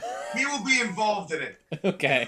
He's been involved in it. Right. I mean, it's kind of like how when you win at the Oscars and you win Best Picture, but you were the main actor in it. Sure. Exactly. I'm still counting it as number 4. Screw you. So that's so he's got 3 and an asterisk. And I've knocked over my. No, he has 4. It's just he's the leader of an ensemble cast. Right, which don't count. So he's got 3. He's got okay, Phil Major. Okay, Phil Major. Getting technical with this. This is gonna be our new. No, that match should have gone 4th. Yeah. That's what this is. We've got a new meme, ladies and gentlemen. Well, let's move back to a Grapplys. Oh boy. Let's move on to the worst promo of the year. Who is the worst on the microphone? And Skylar, you have the honor of starting this one. Now, are you ready for the fun one? Because this is going to be a little bit controversial. Oh no. Is it also John Cena? You think you would be that, right? I think I know you, Skylar. And I did think about it for a little bit. But no, I actually think this person's promos have not been good because of the fact of what the follow-through was and what it wasn't. It's got to be R-Truth. Oh, you make a fantastic point. You want to talk about dropping the ball. That's a great choice. That is a good choice. Because it was one good promo where he got to talk about how he's now Ron Killings, and it went nowhere. And he went back to being the comedy goofy man. It's the Triple H special of, and it went nowhere. Yeah. Well, Josh, again, you have a better one than that? That might take it, but I want to yell and scream and wail and gnash my teeth and rend my garments and pour ashes on my head. This was also a dropping of the ball, but it's completely her fault. I was so excited about her coming back, and then she ruined it as soon as she opened her dumb mouth. I'm going with AJ Lee. Her promo on Raw was so bad. The therapy chants were funny. But the second that she accused Seth Rollins of mansplaining, I never wanted to see her ever again. I don't need Zoomer, woke, left or right or whatever leaning talking points that remind me of the crappy world that I live in on my wrestling show. Get that shit off my TV. Instant mega go away heat. You're part of why I skipped the Women's War Games match. You're probably... If it's legal in Saudi Arabia, you'll be part of why I'm skipping the Women's Royal Rumble. AJ Lee's promos made me so... They weren't even, like... The way she delivered them was fine. She's a good orator. It's just her. It's just her that sucks. Well, allow me to add a third name into this mix. Okay. And the third name into this mix is Jon Moxley. Because you have consistently spoken gibberish for well over a year and change about whatever this was. It has actively killed the company you are in. It is AJ Lee, as mad as cringy as she is, she ain't tanking the bottom line. She's not. I'll give you that. And as bad as some of these other people have been, Jon Moxley had the chance for over a year to explain once coherently what the aim and the end goal of any of what he was doing was. And we still don't know. And he consistently failed. And he consistently failed to the point where it might be the actual iceberg that kills Tony Khan's AEW when the documentary comes out, if another Warner merger doesn't. It's shocking, the comparisons to, Tony Khan has sped run the WCW experience. I know. Top to bottom. And it might end the same way with a Warner merger. Given the way things are going, I will go ahead and flip. Yes, the R-Truth stuff was disappointing, but it wasn't actively hurting things like the way Jon Moxley was going out there every single Dynamite and talking about his vision of what AEW should be. Yeah, Seth Rollins saw that shit and was like, dude, your vision is incoherent. Yeah, which none of us could explain. At least with R-Truth, he's doing silly stuff, but you're like, okay, I'm used to this. Yes, he's a moron, but he's their moron. That's like the way that they do this. And I will defer to Sean as well, because as much as I wanted to throw something at AJ Lee's dumb hollow skull, it's not like actively chasing away viewers. Jon Moxley is TV poison. Yeah. Both in ring and on the mic. And also, I make this point too with AJ Lee is that, like, at least she seems like a nice person. Jon Moxley's an asshole. Jon Moxley's he's dumb He's as a dumb shit. Fucking asshole. And his wife is also dumb because she married him and remains married to him. The way things are going, tonight's about the two Johns. Oh, yeah, honestly. Well, the promo of the year that lost last year was Mercedes Moné. She's also bad. She's also bad, but Jon Moxley has been worse. I mean, you could almost argue that they've gotten equal airtime and that they're both equally responsible. But Moxley, I think, for the responsibility he had as champion, as the main champion, yeah. At least Mercedes, you can understand what she's saying, even though you want to pelt her with tomatoes. With Jon Moxley, you have no idea what he's saying. Yeah. It's just gibberish. It's like listening to a stroke victim. It's like if the Ultimate Warrior had a stroke. My God. Well, in any case, we've got another Grapply to give out. Okay. This one is the worst. Now we're getting into the good ones. We're going to do the worst show of the year. Oh. The worst show of the year last year was TNA Sacrifice, the show that had 500 views that nobody could see. Oh, TNA. This year, and I believe I had Skylar start that one. So Josh, again, it's your turn now. Okay. Your nominee for the worst show of the year. We've had some bad shows this year. I want to give a special shout out to WrestleMania this year, especially in comparison to last year. I know that was like half of it was your pick, was part of your pick, Sean. You can differentiate the days. 2, I'm more mad at 2 because 2 I thought was on its way to being better than 1, and then Travis Scott shit all over everything. AEW Dynasty was also pretty bad. It was just a bad show, and then it had Jon Moxley winning again because the Young Bucks aligned with the Death Riders, even though the Young Bucks left AEW because of the Death Riders. And my brain hurts. Al, make it stop, please, for the love of God, make it stop. But there was one show this year that made me so angry, that genuinely pissed me off to the point where I was like, do I even want to watch anymore for the rest of the year? Little did I know that show was just a precursor to how wonderful, all the wonderful things 2025 had in store for us. The Royal Rumble in 2025, not only was it a huge disappointment, not only did it have the 2 possible worst winners literally in 30 people, in 60 people, you picked the 2 worst ones. I thought Charlotte winning was bad, which she was. Jay winning literally screwed up the entire year. This show literally set 2025 on a dark course that they're still trying to dig themselves out of. This show deflated. Like it was the beginning of, it was a massive balloon that had been blown in 2024 of all of our goodwill, and Triple H actually knows what the hell he's doing, even though we have some concerns here and there. And the Royal Rumble let a little of the air out of the balloon, and it just didn't stop deflating. The Royal Rumble, it wasn't the worst show ever. Cody versus Kevin in the ladder match was awesome, and that tag team match was very good. But it also signified the decline. So my pick for worst show of the year is the Royal Rumble. Well, I think that's a great choice. And had Cody and Kevin not been on it, I would have chosen it.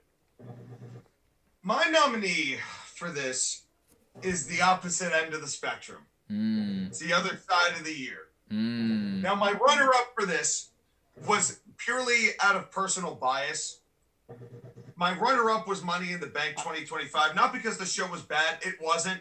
You're just so sick and tired of Money in the Bank being a thing. I'm more upset about how right I was about LA Knight. Yeah. I'm more upset that I completely called that was the death knell for a wrestler I really, really, really enjoyed. And that was really when I started turning. Mm-hmm. You know, that's where my faith started to get lost, was that Money in the Bank. And as a result, I wanted to choose that, but ultimately I think it's more an indictment when I had to go into a show trying to laugh at it rather than enjoy it, because there was no way that I would have been able to enjoy it had I watched it trying to enjoy it. My pick is Survivor Series War Games 2025 in San Diego.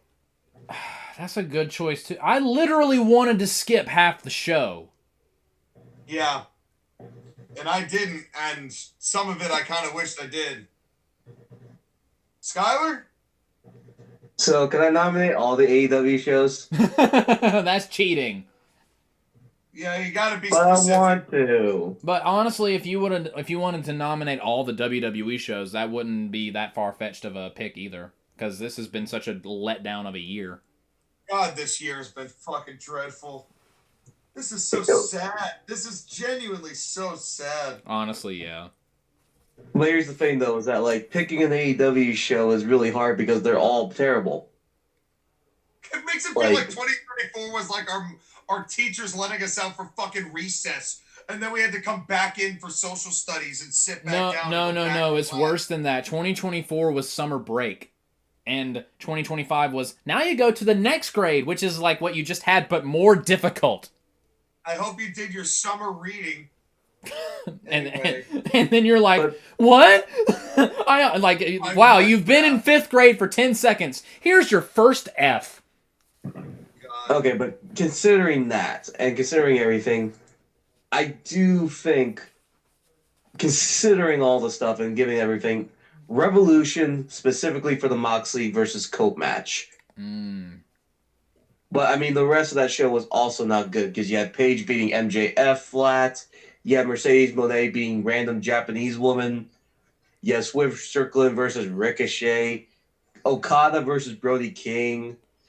I forgot about Tony that. Storm versus Mariah May. God, that whole deal. Wait, I think that was the Falls Count Anywhere match where they were both bloody and had. That was what I was about to ask. Yeah. And we were both stabbing each other in the pussy. Yeah, that's one way to use the English language. That's certainly none of these things we've said on this program is a lie. That's true. The one good match maybe is Will Ospreay versus Kyle Fletcher, but even then, that was pretty good. It was a steel cage match. They went overboard. I mean, look at the company, but it was still good. And honestly, and then Moxley versus Cope versus Christian. The sad thing about all of that is that even WWE's worst is not even in the pantheon of bad in comparison to some of the AEW draft. Dude, if AEW put on this year's Royal Rumble, it would have been their best show of the year. It would have been their best show by the reason why I'm picking the Royal Rumble is because it was just so disheartening, especially in retrospect. Like, that the longer 2025 lingers, the worse the Rumble gets. But at least it had the ladder match. Yes. At least it had the ladder. There was, if you went back to watch it, there was at least something you could glean from. And like you said, even though like it deserved better, the tag team match was still good. It was still yes, I enjoyed that very much so. And, you know, say what you want about Survivor Series, it was more just... I think the reason that show tested so poorly is it wasn't even the fault of, you know, the flat-ass finish with Austin Theory's stomper, which was not good. But it was also just all of us feeling beaten down, in Skylar's case because of a month-long bout with pneumonia, but beaten down by just the way that the year had gone. It wasn't necessarily that the matches were god-fucking awful. Dude, They were just... Triple H came down with a year-long case of booking pneumonia. Yeah. But Tony Khan has been actively eating pneumonia cakes for the past year and a half. I hear that's the name of one of his energy drinks. Oh, God. Ric Flair's going to market that, isn't he? Oh. Oh, Skylar, we had the same joke. That's fantastic. Okay, so given that, which one are we picking? Strays. I love that Rick just catches strays out of nowhere. Go ahead. Hey, Ric Flair actually had a good moment this year when he said the reason why Sting didn't lose to anybody is because no one in AEW is worth putting over. That was a quote from Ric Flair that I actually agreed with. Okay, but again, given all of that, Hogan died of street drugs. Yeah, he also said and now that. he's doing incomprehensibly drunk cameos that people are posting on YouTube. Again, given all that, who are we picking? I'm going to side with Sky here. You know, WWE's worst is still leagues better than AEW's best. And that Revolution match where we thought we were at a merciful end of the Death Riders and it was just, nope, gotta cope. But not even Cope's going to cope because he needs Christian to do it. Yeah. So fun fact, even though Jon Moxley hasn't been the AEW champion in a while, the Death Riders are still a thing. Yeah, they are. And unfortunately, AEW is also still a thing. Well, Well, Paramount might have something to say about that come hell or high water. Paramount, please, I would love to Paramount AEW's logo on my wall of things that are now dead. Please kill it. Well, we're down to the final 8. And we'll continue with the Grapplys here. It is time to hit another big one. Well, this is kind of big. Worst faction of the year. There are a number of choices. I believe it is my nomination to start. Okay. As I did, or did I just do that last one? Did I start that one with the... No, it is my turn to start. And my choice for the worst faction of the year is a faction that has lasted a long time. It's got a shit ton of members. And there's never anything that they actually do. I know exactly who you're going to pick. They fight with each other sometimes. The manager cuts the same fucking promo, which is, I want you on my team, and then you're going to fight somebody on my team. And it's not interesting. He's got the same promo for 6 years, and he's not even getting 69 in the middle of the ring anymore. So he's not even getting actually blown out of the deal. My choice is the Callis family. That's a good choice. Skyler. The Wyatts. Do I need to say more? Yeah. Not really. I've thrown in the towel with the Wyatts. Like, earlier this year where they just had them gone for no reason forever, and then they came back and they're like, oh, we're a thing, and now they're holding the tag team titles hostage. It's impossible to care. Another Triple H fuck up, because their initial tapes where Eric Rowan was talking about, you know, with the pressure that he had after Bray died and like the backstories of all the people, like I was in on that, and then they spooky killed Chad Gable, and then that happened. Nothing, and that went nowhere. Thanks, Triple H. Thanks, and Paul. So that was you know, I don't even dislike any of the except Nikki Cross. I really don't think she's that good, but I don't really hate anybody else on that group. But it's just DOA. The time is come and gone for that. I mean, it's nothing without Bray. I'm sorry. Yeah. It's nothing without Bray. Anyway, your nominee, Josh, again. Real quick, you mentioned the Don Callis family. This is my funny moment of the year. Your funny moment was Austin crashing his ATV into the wall, which was funny. Yes. My funny moment of the year involves the Don Callis family. It also involves this dipshit named Andrade. This man was in WWE, left WWE, did not read his contract, and appeared on AEW television one time to join the Don Callis family, and WWE was like, our lawyers would like to have a word with you, kind sir. And now he is in a non-compete for a year. He literally had a cameo on Dynamite and disappeared into the ether. That was hilarious. That's my funny moment of the year. But my faction that sucks ass of the year, it's the Death Riders. It's awful. It is so awful. Like, the one that they're trying to elevate in that group is Wheeler Yuta. Holy, oh my God. And the longer his emo hair and emo beard get, the worse he looks and the more I hate him.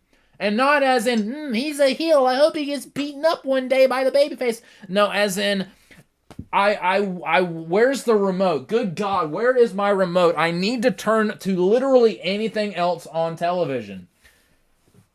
And Claudio Castagnoli Cesaro was better. Pac is... Adrian Neville was better. When he's around. Yeah, when he's not injured most of the year, which is part of his contract, I'm sure. Part of you want to work here, you have to be injured at some point during the year. And John Moxley, we've talked about and will continue to talk about. He's probably going to win. He's probably going to win a lot of Grapplys in 2026.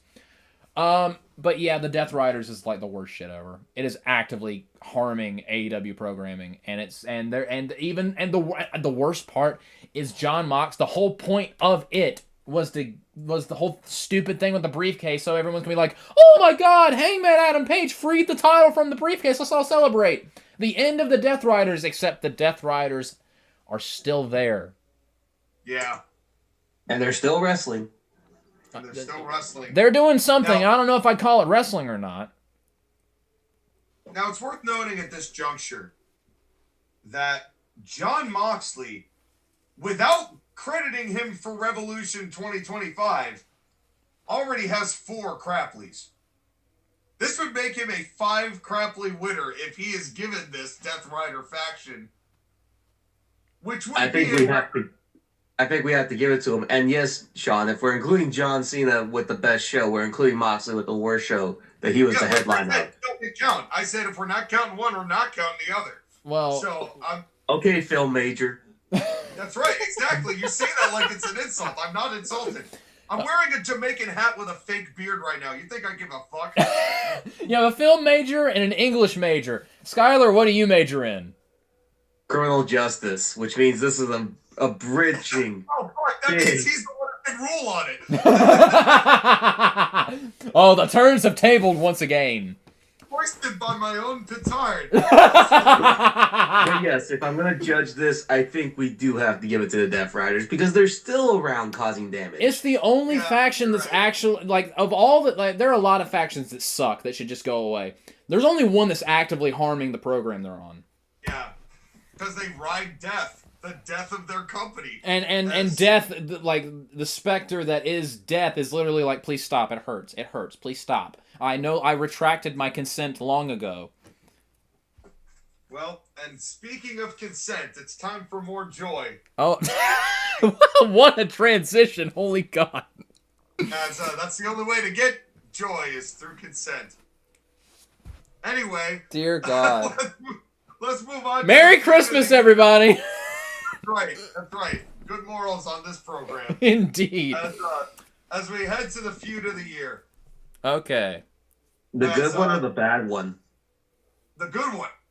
The good feud of the year. And I believe that this one, it is your turn, Sky, to begin your nomination. I mean, let's see here. What feud has been good this year? Man, I got one idea. I'm being serious. Like, man again, has a point. The good has been very difficult. Even my pick has a few moments where I'm like, eh. But if I'm going to be honest, I have to go with the one that has been the most consistently had decent moments. It has been built up over years and years and years. It's CM Punk versus Seth Rollins. That's a good choice. As much as it was abrupt, like, it was the best stuff, kinda.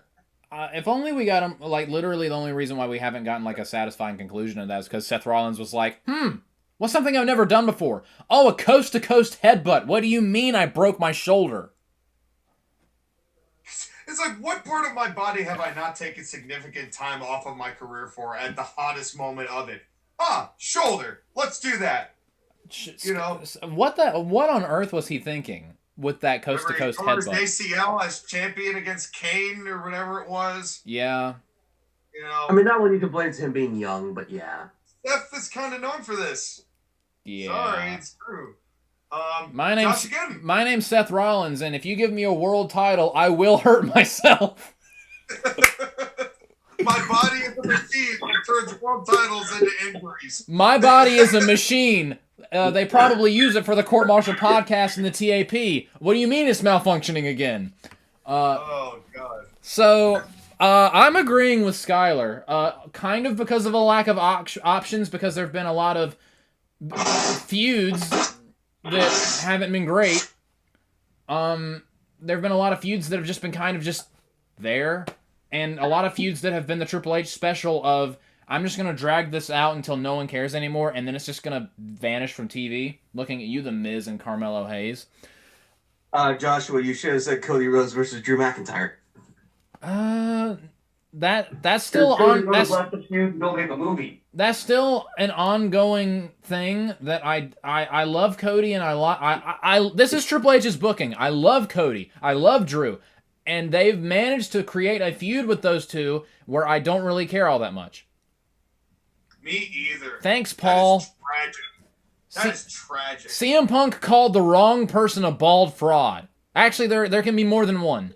But yeah, just by default, just because like it had a lot of good stuff, it's just it went on for a while, and I don't need to see CM Punk and Seth Rollins kick out of 18 finishing moves every time they have a match against each other. Like that, they had a good match on the premiere of Netflix, but it didn't need all of the finisher kickouts. They had an outstanding cage match, but it didn't need all 10 trillion finisher kickouts. But I'm going with CM Punk and Seth Rollins as well.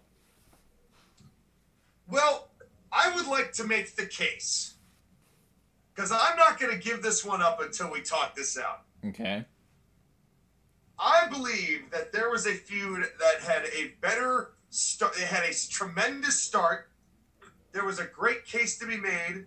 And ultimately, due to the facilitator of the utilization of the babyface involved, ended up with a conclusion that was kind of warped into making it feel like that was the feud all along, despite the people that were wrestled against along the way. My nomination to make him a 5-time champion. Oh my God, I know what you're going to say. It's John Cena versus the fans. Because that's really what it was about. Because it wasn't about Randy Orton going, you need to have kids. It wasn't. He actually said that. I'm not going to lie. That was a good line. You child shame me. It had nothing to do with that shit. That was funny. The entire core of John Cena's heel turn, as he had to spin it, was I am breaking up with not a wrestler. I'm not causing havoc with the wrestler. I am breaking up with the fans. And that chubby ass little what's his name that was the cover of our group chat for too long. That was such a funny image. I still have it on my phone because it still makes me laugh. I would argue that if there was anything that was worth sinking the teeth into this year, I would say that was probably it. But are we really picking another John Cena feud? I'm not picking that one, and here's why. If this were a decade and a half ago, then yes, absolutely. But the problem is the fans, the part of why the heel run didn't really work is because the fans didn't really want to boo John. They didn't really go, John was great, but the fans didn't really want to go along with it. Well, they would have if someone had been there. This is also true. And that's another reason why it's like, what could have been?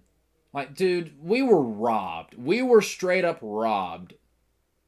Well, and that's kind of why I feel like in some ways, I that's why I'm less savory on Punk and Rollins, because I don't think we ever really got a conclusion to it, and I think that there's gonna have to be one at some point. But at the same time, I also think it's gonna get to a point where Punk and Rollins are gonna end up being baby faces at the same time. So they're going to probably end up needing to tag together too. I don't want to tag with you. CM Punk and Seth Rollins versus Braun Breaker and Bronson Reed. Well, unfortunately, because they're going to hotshot the shit out of it, that's exactly what they're going to do. I'm talking way down the road, but, I'm expecting by that point Braun Breaker will be world champion, but that's something else altogether. But I mean, I have been overruled here in the era of Punk and Rollins because their stuff has been good, and it's going to be one of those like it will never be over, baby, kind of things between those two, which is fine by me because they have great chemistry and their matches are good too. Mm-hmm. So now let's move on. We'll continue with the joy, and let's move on to the most improved. Okay. And this is the most improved, and we will start with Josh again. This might be one of my world-famous controversial opinions. I'm not going to say what the Zoomers say because Zoomers suck, and I should know because I am one, much to my eternal shame. This person used to be absolutely unapologetically unwatchable. She was so bad to the point where fans let her know what they thought of her, to the point where the other people on the roster had to play White Knight on Twitter, which was also kind of pathetic and hilarious. But I'm not saying she's great now. I'm saying she went from an F- to a solid C-. That is a heck of an improvement. She's had multiple good matches with Becky Lynch. Sure, Becky carried her, but hey, it takes two to tango. And she's got some serious babyface potential. She has a really good connection with the audience. She's good at making people like her. My pick for most improved, I can't believe I'm saying this, is Maxine Dupree. Oh my lord. She's gotten a lot better. I knew you were going to do that. I knew that's what you were going to say. By the way, if you want to see some good-ass vignettes, there's a vignette of Natalia training Maxine Dupree. It is absolutely excellent. Josh, go watch the that. words that are coming out of your mouth. Dude, go watch this vignette. It's really good of Natalia training Maxine Dupree. Dude. The words that are coming out of your mouth. Natalia and Maxine Dupree training video 2025. Unreal. Yeah, it exists, and it's actually pretty damn good. That's crazy. That is crazy. These words! Is it possible to use them together in a sentence like that? Yes. Okay, well, who gets to nominate next? Well, that would be you, Skylar. The lazy answer would be Dominic Mysterio, but at this point, I don't think it's fair to do that because he's been improving every single year, and I think this is more important to spotlight someone who has gotten better from being the absolute shitter to being a legitimately good wrestler. I will also be nominating Maxine Dupree. Wow! There we go! God, I feel like this whole stream, I haven't really needed to be here. I've got like a whole mess of stuff I'm trying to say, but holy shit. All right, well, my nominee was Bronson Reed, but I will just say fuck me, I guess.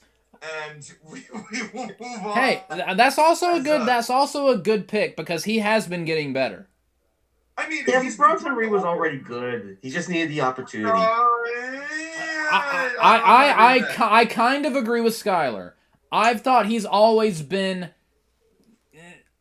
like somewhere in between okay and good.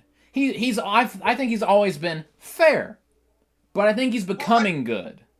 I think he's become much better. I feel like as far as in ring is concerned, he's been okay. I think that one of the success stories of Triple H has been Bronson Reed. Mm-hmm. When he was up here, but it took a while. He smattered around in the mid-card for a while and wasn't really doing anything of consequence. And I was never really thrilled by him, especially because there were bigger people and more. But he just got lost in the shuffle for a while.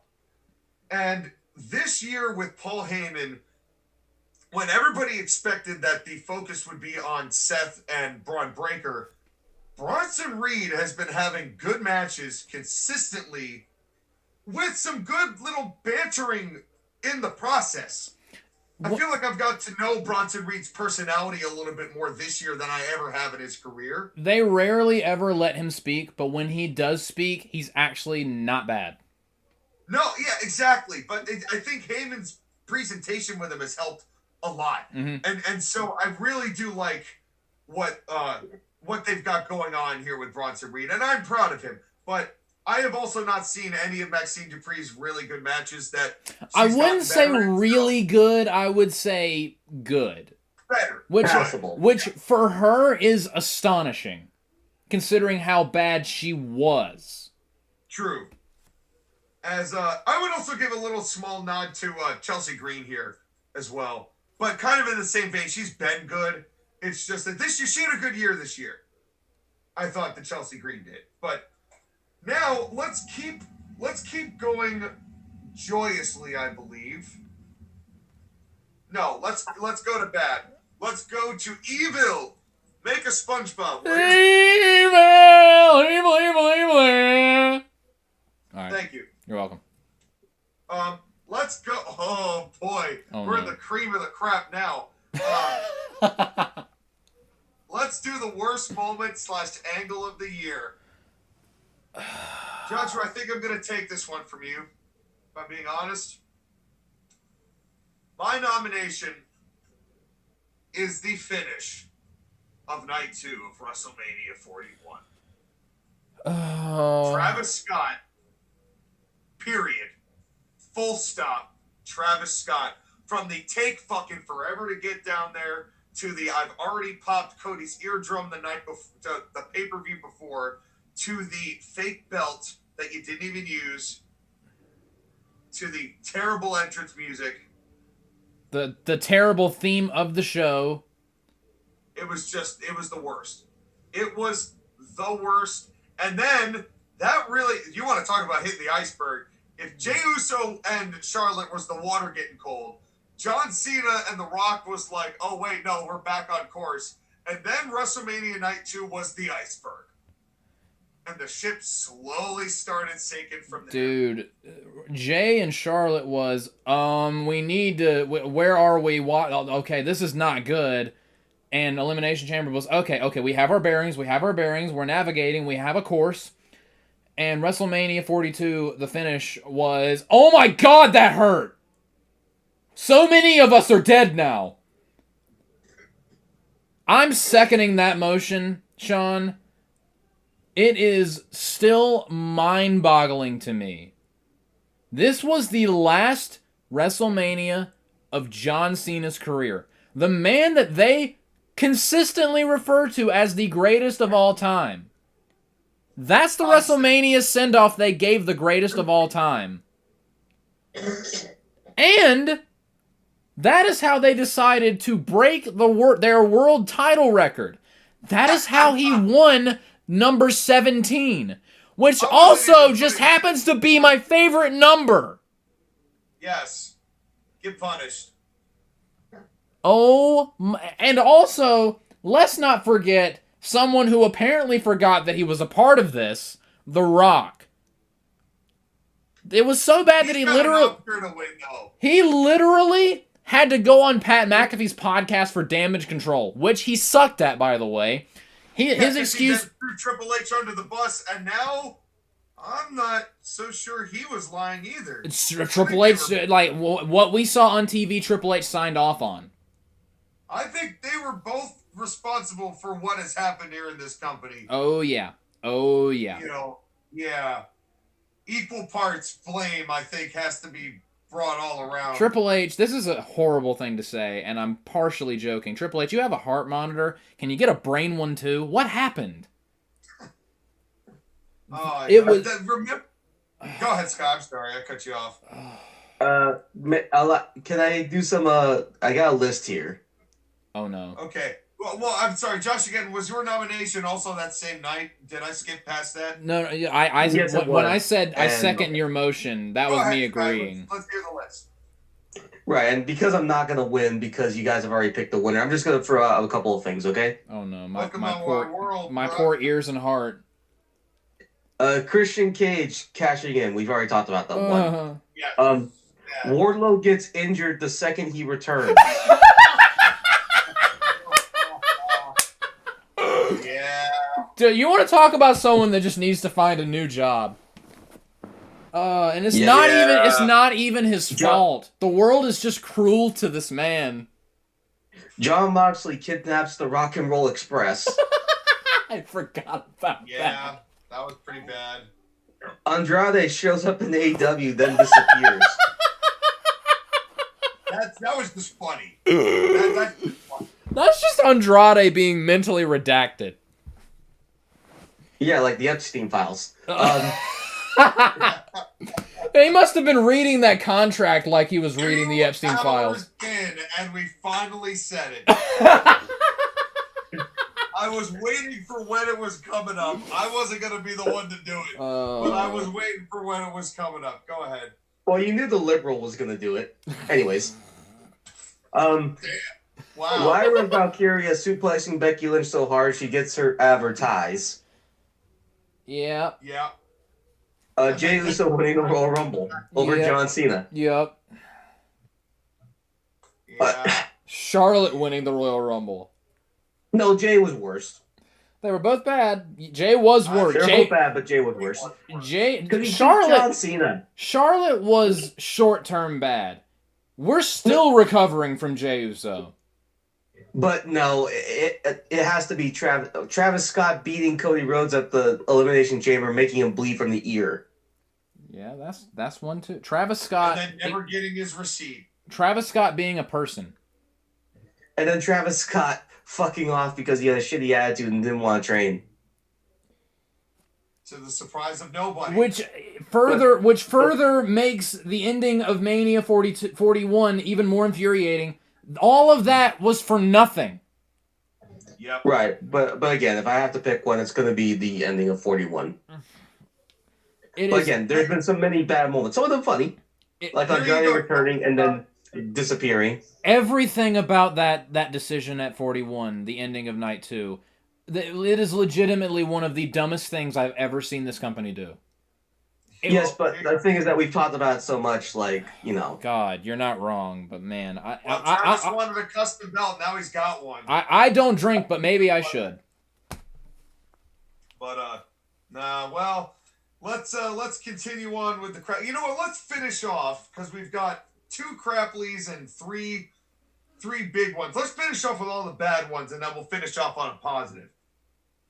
So let's do the worst men's wrestler of the year. Jon Moxley. Well, thank you, Skylar.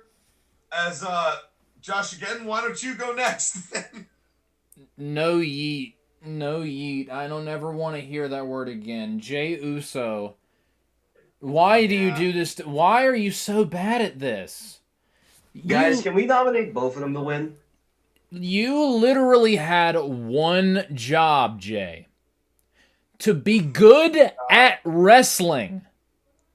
And you got so bad. Your promos are awful. You've shown that you can do a good promo, but because of your stupid gimmick and the way you talk, every single time you try to be serious, you have a crowd of idiots behind you going, "Yay!" Everything about you sucks. Every time you're outside of a wrestling ring, outside of a wrestling show, you're drunk off your ass, and it makes me want to run you over with my car. Everything about you sucks. Literally, my evidence as to why Jey Uso should win this is literally anything he succeeded at this year was met with an avalanche of dislikes. Win the Royal Rumble, dislikes. Wins the World Championship, dislikes. Wins the Battle Royal that LA Knight didn't win, dislikes. Fuck you, Jey Uso. You are literally the worst. You are literally the worst. That's my nomination. I'm going to agree with both of you, actually. And I'm going to say, in the same way that we gave it to 2 women, I think we need to give this to both of them. Yeah. I think they both deserved it for damaging both of their respective companies to such a dire degree. Oh, yeah. I think they've earned it.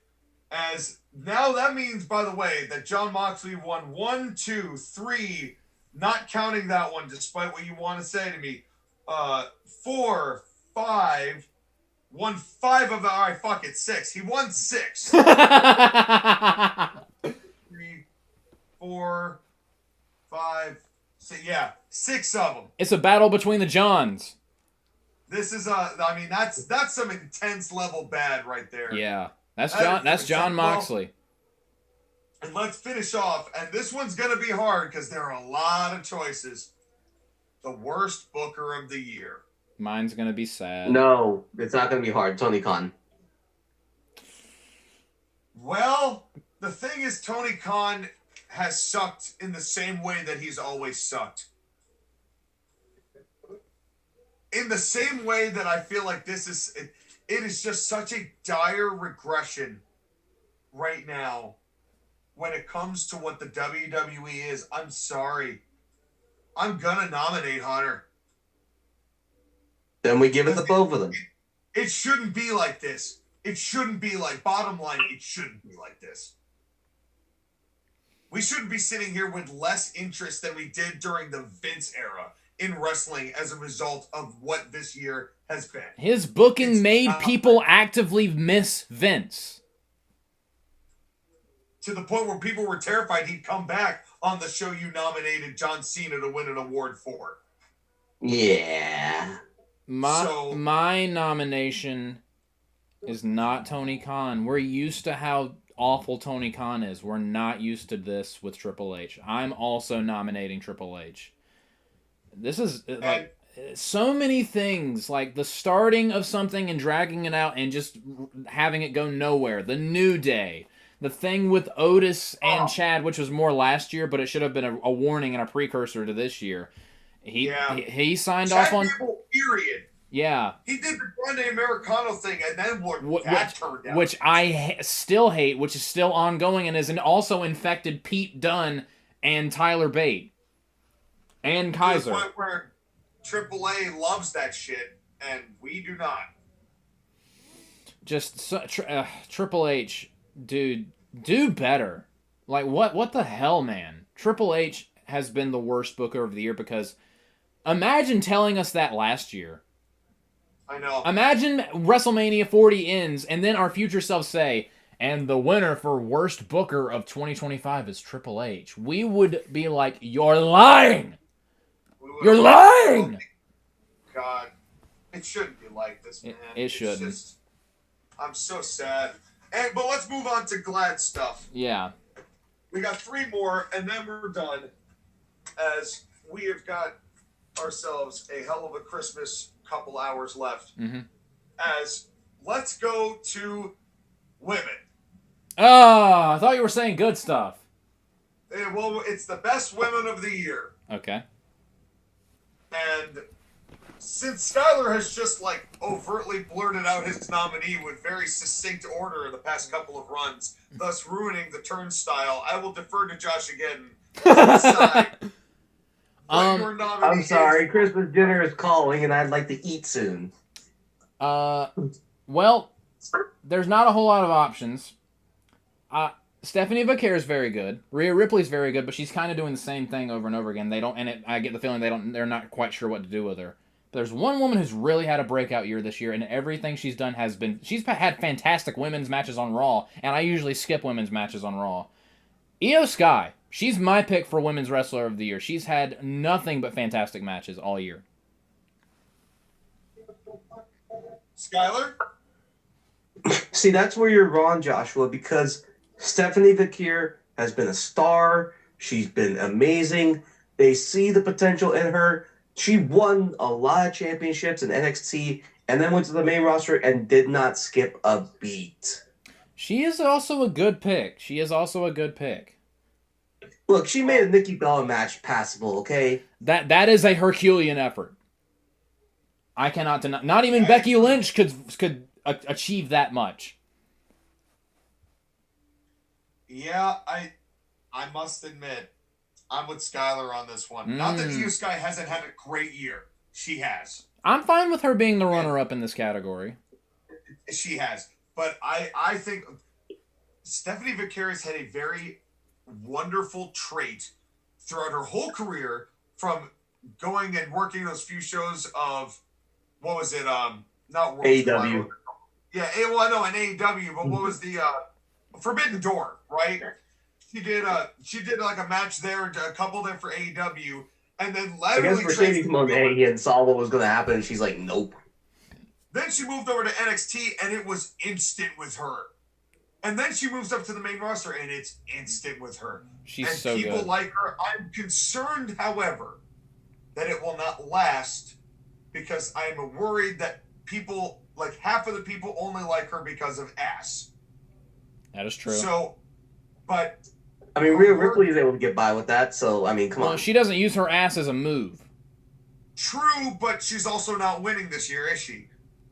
As there's only so far that gets you, especially when everybody is using Rhea Ripley as the stepping stone to make them feel more important, but you can only do that so many times with your cash cow before it actually starts to hurt their image. So that's a story and a discussion for another time, but I'm going to say Stephanie Vicaire on this one. Guys, come on. Let's do it all together on 3. 1, 2, 3. Yeah. Yeah. Yeah. Yeah. Yeah. All right. Well, this got super gay super fast. Anyway, which is how I like it. Move on. Well, better than liking them young. And speaking of oh my God. Let's move on to the rookie spotlight for potential. Oh no! What a segue. Let's see if we can groom the next iteration of Stop! For the love of God, please, no. We already made a reference to Epstein. We already did that. Sean did not kill himself. Well, I don't think that Bubba is going to be involved in this one, but we'll leave that to his podcast. But in any case, this is a I will start this one off and say Javon Evans. That's a good pick. The matches I've seen of Javon Evans have been incredibly promising. He could do a lot of really, really high intensity stuff, but he's got as soon as he starts to understand or put together when to time the crowd interactions, he is going to be Rey Mysterio-esque, I think, in terms of popularity, if they can cultivate him right, which I'm not confident in, by the way. But if they cultivate him right. He's like, what, 21? He's 21 years old. Oh, my God. He, I think, is the male equivalent in potential of Roxanne Perez. Oh, yeah. So that is a good pick. My pick for that is a good pick. Skyler. I mean, as much as he has potential, I look at Obafemi and I say, my God, you are basically Black Braun Breaker. This dude is built. He is powerful. He hasn't been wrestling that long, and he doesn't have the family history. But my God, he is amazing. And I think as soon as he gets called up to the main roster, you give him a mid-card title, you let him fly. He's going to be a world champion in the next 5 years, guaranteed. If Triple H doesn't screw everything up, which is given this year, I'm afraid. I'm very afraid. Look, Joshua, there are very few people who are not fuckable or, incapable of screwing up. We're not talking about Tony Khan.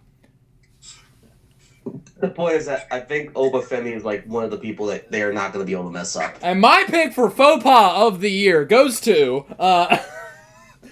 Skyler, you've been on it all night. Skyler's been on another level tonight, man. But I'm breaking this tie, and I'm also going with Obafemi. Dude is tremendous. That's totally fine. He's good. Dude is tremendous. Really and everything you just said, and he's a good promo. There's something about his intensity mixed with his Nigerian accent that just works. He's so good at everything he does. Just my goodness. Black Lesnar.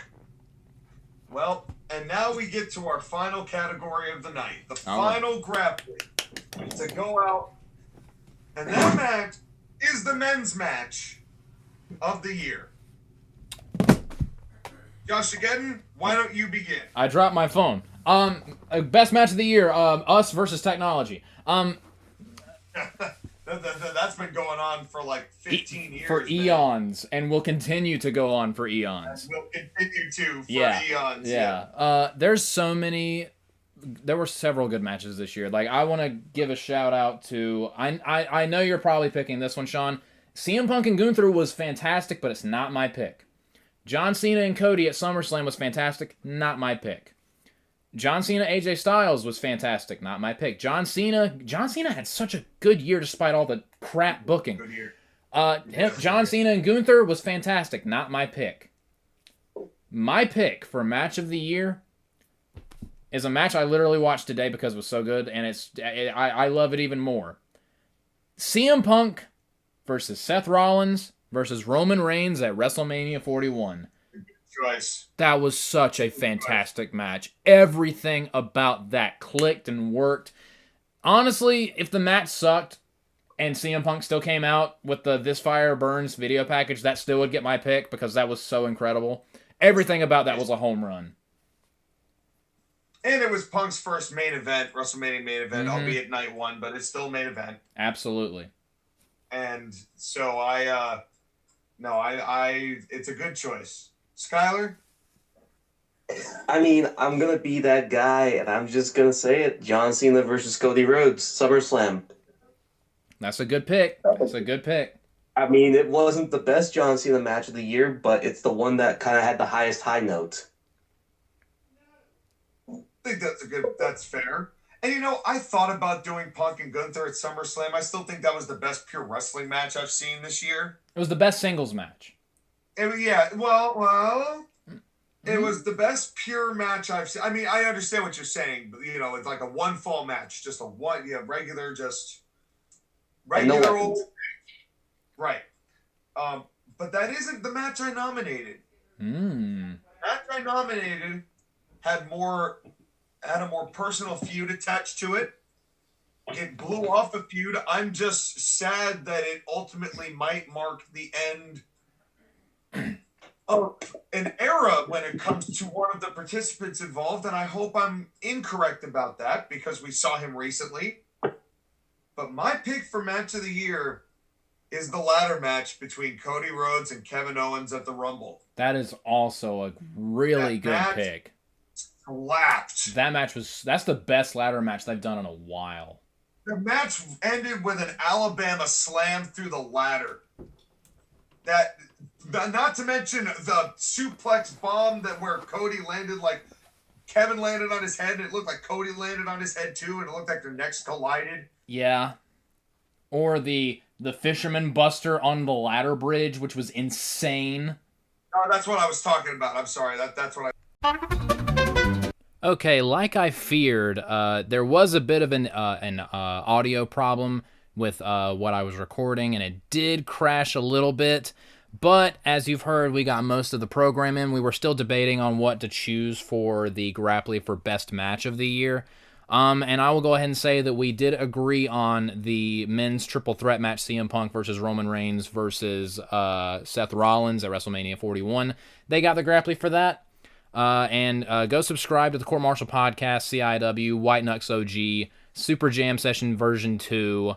And subscribe to TAW Gaming. Thank you guys so much for watching. Like, comment, subscribe, all that fun stuff. Hopefully 2026 will be a better year than 2025 was, and that bar is low. But thank you guys so much for watching. Like, comment, subscribe, and all that fun stuff, and we'll see you guys next time. Good night, everybody.